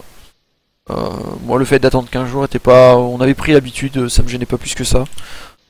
Faut aussi qu'il gagne des sous hein, quand même. Parce que sinon il n'y a plus de jeu, il n'y a plus de serveur, il n'y a plus de développement donc. Voilà. Mais bon, après voilà, ça peut être vraiment intéressant si c'est en gold. Après on verra, il n'y a pas d'infos officielles on va dire. Alors le Kappa Shoya, je savais même plus qu'il existait celui-ci. Il est devenu très fort maintenant. Ouais, il est très fort. Hein. Un drop 4, 3, 1, 6, drop 4, positionnement stratégique. Alors là, surtout ça. Positionnement stratégique. Je suis tellement content de revoir du positionnement stratégique en standard.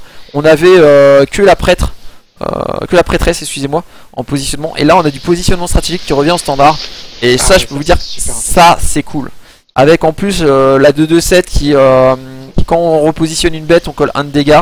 C'est vraiment des trucs vraiment sympa quoi. Ah oui, c'est vraiment sympa de retrouver un positionnement stratégique. Je sais pas si tu te souviens, avant cette carte, elle avait déflagration concentrée 2. Elle servait à rien. C'était une carte qui clairement n'était pas du tout jouée en open. Surtout en tour 5. Et là, en tour 4, repositionnement stratégique, une 3, 1, 6. Là, je veux dire que c'est une très bonne créature pour le sanctuaire. Très bonne. Donc voilà, on va passer sur la carte suivante. Donc après le Kapashoya, on attaque le Guerrier Naga. Alors là, très très vieille carte aussi.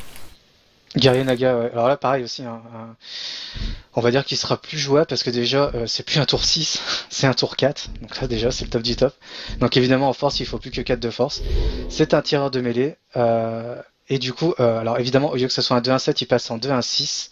Et il gagne seulement honneur 1 au lieu de 2. Mais par contre, du coup, ça reste une carte jouable, quoi. Un coup de 6, c'était compliqué. À part jouer Kenage, c'était compliqué de le jouer. Bah, dans Kenage, il avait une bonne synergie, même si on préférait son grand frère. J'ai envie de dire, on change totalement la carte, quoi. C'est ça le hic. Faut le prendre comme une nouvelle carte en drop 4. C'est une carte à honneur, c'est ce qu'il faut se dire. Après, ouais, c'est une carte à honneur qui du coup sera plus jouable avec Takana, peut-être. Ça peut être intéressant. Parce qu'elle était très lourde à jouer dans Takana, cette carte.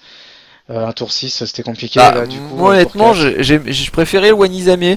Qu'on voit d'ailleurs à côté. Là, on passe sur le Guerrier Naga. Guerrier Naga, pour moi, est moins intéressant parce qu'il est moins offensif.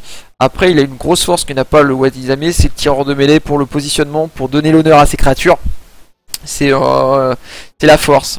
Mais on est vraiment sur une nouvelle carte, un nouveau.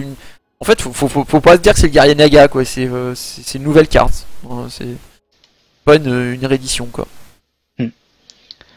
Alors, une carte pour la prochaine, on va passer à la prochaine, qui aussi qui change complètement, qui est devenue maintenant beaucoup plus forte. C'est la prêtresse de Shoria. Pourquoi? Parce que c'est une carte qui avant était en 2-0-4 et maintenant elle est passée en 2-0-6. Donc 6 points de vie, et en plus elle a une capacité qui a été rajoutée sur cette créature, c'est qu'elle a déflagration, c'est pas le top du top, mais c'est quand même une capacité en plus, à savoir quand même que cette carte, c'est une tireur, donc elle a immunisé la riposte, elle avait hypnotisé, et ça c'est très fort hypnotisé, et surtout elle avait touché gel, qui garde la capacité. Moi j'en jouais 2 dans les Shuma en compagnie des guerriers, et bon elle était un peu lourde parce que ses stats étaient pas officibles. Mais le fait d'être hypnotisé, de pouvoir activer la kappa avec le toucher gelé derrière, faisait vraiment des games. Et là, par rapport à ça, ça va être assez fort. Ouais, pour moi, c'est un très bon up de la carte. Elle a gagné que du bonus de toute manière, cette carte. C'était une carte qui était jouée de temps en temps quand même. Et du coup, elle a gagné des plus. Donc, à voir. Mais c'est vraiment pour moi un très bon up. On est sur un drop 4 après, hein, bien sûr. Ouais, voilà, après, oui, on est sur un drop 4. Après, on va passer à la suivante, et la suivante, pareil. Alors, ça, c'est aussi un up tout bénef pour les joueurs de Sanctuaire. La prêtresse des perles. Celle qui a la repositionnement stratégique, la grosse. La 3-2-5 qui passe maintenant en 3-2-6.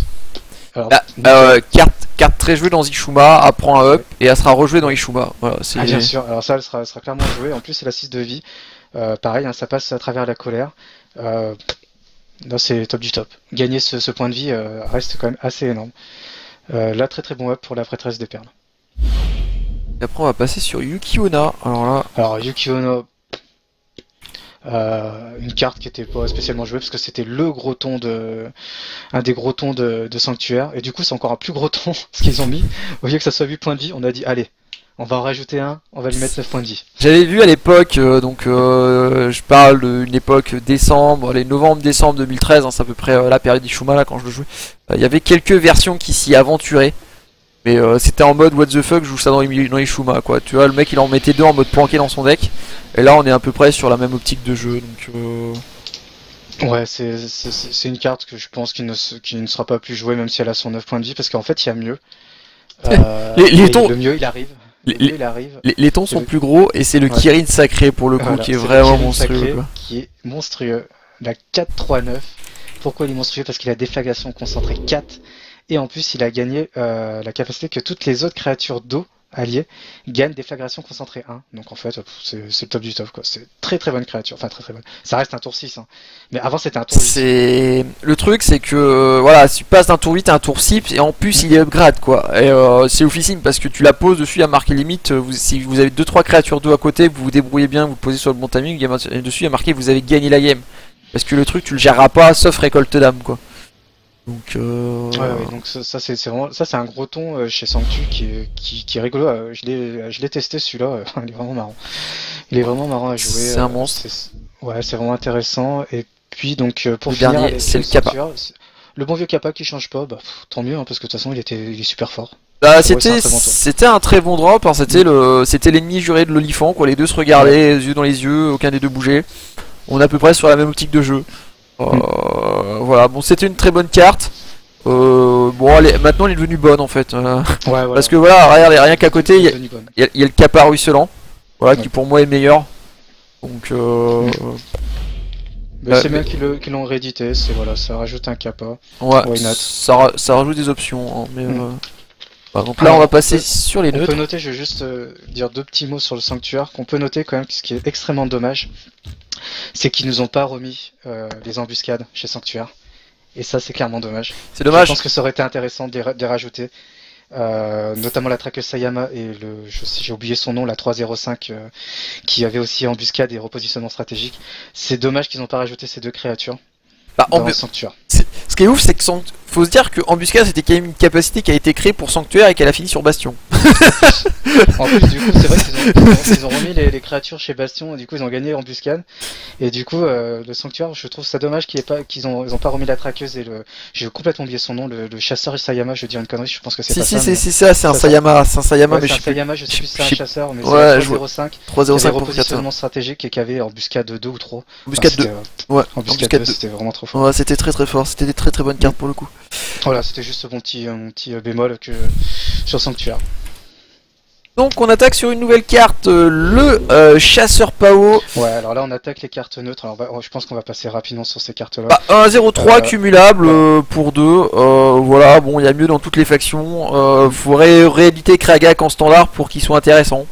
Ouais. Voilà, fin de la discussion, carte suivante. Ouais, voilà. Chasseur Pao est devenu nul, hein, parce qu'il coûte 4 pour une 3-0-1. Ah mince, c'est pas réédité, excusez-moi. Ça pareil, c'est dommage. J'avais envie parlé parce de la que j'en ai parlé ce midi justement Chasseur Pao, et pour le coup Chasseur Pao, vous avez à l'époque il s'est fait nerf dans le méta actuel, il serait pas si ouf que ça hein, pour le coup. Enfin il serait fort à 3 mais à 4 voilà quoi. Alors on va passer Ouais. ensuite du coup sur Mercenaire Bandit. Mercenaire Bandit, alors pareil, pas grand chose à rajouter, quoi. Ils ont rajouté de la riposte, tant mieux. Après ça va être joué, faut pas déconner non plus quoi. Ouais, non Voilà. je pense pas. Ouais. 2-1-4 pour 2, c'est vraiment nul, payer un pour attaquer. Si vous voulez faire le super jeu mercenaire que nous avez sorti tout moisis, voilà, bah enjoy, vous pouvez le mettre dedans. C'est des cartes pour rigoler quoi. Pas terrible quoi.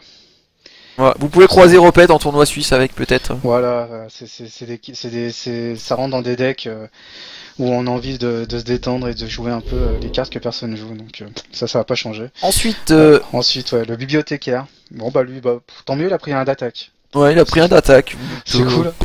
C'est cool, on s'en fout. Ouais. Clairement, en fait, C'est cool. c'était une carte quand il arrivait en jeu qui te faisait piocher une carte et qui te permettait de temporiser pour bloquer. Qui était dans des jeux lock. Ouais. Bah, en fait, sa fonctionnalité restera la même parce que sinon vous ne jouez pas. Donc voilà. Paix à son âme, il sera pas joué. Mais la Non, carte est bonne, hein, c'est juste qu'en fait il n'y a plus de quoi jouer lock derrière. c'est exactement juste un problème de circonstance pour ce pauvre vieux bibliothécaire. Mais voilà. Ensuite on va passer sur le cactus. Ouais, Cactus qui a été réédité, qui vont donner un PV de plus pour dire bon écoute tu te feras pas enculer par un trait de feu. C'est ça. Donc maintenant c'est devenu C'est 0-3-3, il a gagné un HP. Pour le coup c'est plutôt pas mal, ça résiste à trait de feu. Ouais. Bon après C'est pas mal. au moins c'est un mur qui a conservé son attaque impossible. Ouais. C'est clairement ce qu'on peut retenir. Et ça s'arrête là quoi. On va passer au suivant, l'élémentaire. Alors les élémentaires en fait, la plupart des élémentaires en neutre ont gagné en up et ils ont gagné en fait le prérequis de force. Les prérequis de force, au lieu que ça soit par exemple l'élémentaire c'est lequel, c'est d'ombre inférieure, au lieu que ça soit 3 de force, c'est devenu un 2 de force. Voilà, donc il a baissé en coup. Pour le coup, c'était l'élémentaire un corpo. Pourquoi pas, ça peut être sympa de le voir. Il y a toujours un peu, ça va venir dans le jeu élémentaire qu'il y a eu à une époque qui a pas trop percé, mais qui était avec toutes les écoles de magie. On a une carte neutre en ténèbres. Donc là, le jeu académique qui joue déjà 3 écoles de magie, il en a une de plus. Donc il y a moyen de faire un hôtel du mage libre qui tape à 5 avec cette carte. C'est ce qu'il faut retenir. Voilà. Et on va pas aller chercher plus loin. C'est vraiment dans cette carte là sur Miranda c'est une carte qui peut clairement rentrer dedans. On va passer ensuite sur la Tortue des Montagnes. Ah, je crois que j'ai perdu Repette. Non, c'est bon, Ah non. j'étais en train de regarder quelque chose. Ouais. Tortue des montagnes, son coût qui va baisser. Donc voilà, Pour 4, pour 3. voilà c'est ça, il a descendu, le prérequis a descendu, et du coup il a gagné un d'attaque. Voilà, ils ont tout descendu, le EP des stats, c'est normal, mais de toute façon c'était vraiment une carte nulle pour le coup. Voilà, à la limite des stats corrects, parce que frappe préventive c'est quand même monstrueux. J'ai envie de dire que c'est un peu le drop intombable. Donc très bonne carte. Et c'est l'équivalent du Havre. Le Havre qui a une 1-3-6 pour 3. Donc là on est vraiment très proche pour une neutre. Je trouve vraiment qu'elle a des stats très fortes pour le coup. Ouais, elle est pas mal cette petite tortue là. Elle est pas mal. Alors ensuite on va donc passer sur le Tréant des Bois Obscurs. Ouais, le Tréant là. Oh mon dieu. Dans le 07, Alors passe avec un drip. c'était une carte de massage aussi qui était jouée. Et ils ont dit bon allez vas-y on lui fait un up pour faire plaisir, on lui met un riposte quoi. C'est en fait le seul intérêt de cette carte c'est d'avoir 7 HP et le seul intérêt de jouer cette carte c'est qu'elle a 7 HP. Fin de la discussion. Et un tac impossible. Ça va, je pense que le pire truc qu'ils auraient pu faire c'est enlever un tac impossible pour le coup. Là je pense qu'ils l'auraient tué. Ouais là ça c'est clair, il aurait plus aucun intérêt cette carte mais bon. Mais voilà, ils ont mis un riposte, pourquoi pas. On passe à la suivante, l'élémentaire d'eau inférieure. Donc comme j'ai dit tout à l'heure, en fait tout simplement c'est la force qui descend. Au lieu que ça soit 3 de force, ça passe en 2 de force. Donc ils espèrent qu'ils seront plus jouables. Voilà. Pour le coup, la descente des prérequis il est rend jouable hein, avec les events. Avec les events, ça peut donner un truc. Enfin, moi, en fait, vous jouez les 2 events élémentaires. Donc ça fait les 8 events. Vous jouez Hôtel du Mage Libre et vous jouez Miranda et vous avez gagné la game. Voilà, je vous résume un peu la situation, mais c'est l'idée. Après ensuite, le frère aveugle, le bon vieux frère aveugle, qui nous fait piocher la 004, qui du coup devient 1-1-5. Ah, excusez-moi, j'étais sur Hôtel du Mage Libre, le de frère aveugle. Alors voilà, Hôtel, bon alors lui, il passe de 0-0-4, le seul côté positif c'est qu'il a gagné un HP. Voilà. Voilà, bon après le 1 d'attaque, sert pas à grand chose. C'est devenu un tireur de mêlée. Ah non, il était peut-être déjà avant. Je crois qu'il était déjà avant. En fait, le truc, bon, c'est une neutre. Le truc, c'est qu'il faut se dire que en académie, il y a le Djinn qui est 2-2-6 pour 4 qui fait piocher. Fin de ton tour si t'as pas attaqué avec. Donc, vaut mieux le Djinn que ça. Voilà. Et pour le coup, ces cartes là, capacité du genre tu n'attaques pas, ça fait un gros effet qui se coule. Bah, c'est super fort. Donc, avant, il y avait Boon Succubus en avant, maintenant, il y aura les autres. Et plus de Boon Succubus. Voilà, et on va passer à l'élémentaire de terre inférieure, descente de stats comme les autres. Voilà, tout simplement descente de stats. Sauf que lui, il coûte 5 et que il sert à rien. Voilà. Parce que en prérequis, il est passé à 4. Le problème, c'est que ça coûte 5 pour des stats en 4, 3, 7. Ça aurait été une 3, 4, 7, excusez-moi, en drop 4, ok, mais en drop 5, c'est encore un poil. Voilà, pour le coup, ça fait aucun effet, ça fait rien à côté. Là il a un poil chéros quoi. Mais à 4 il serait devenu OP avec les events hein, par contre pour le coup. Parce que double event il devient jouable. Mais miser sur un double event dans un deck, autant jouer au loto quoi. Il ira plus vite. Ouais.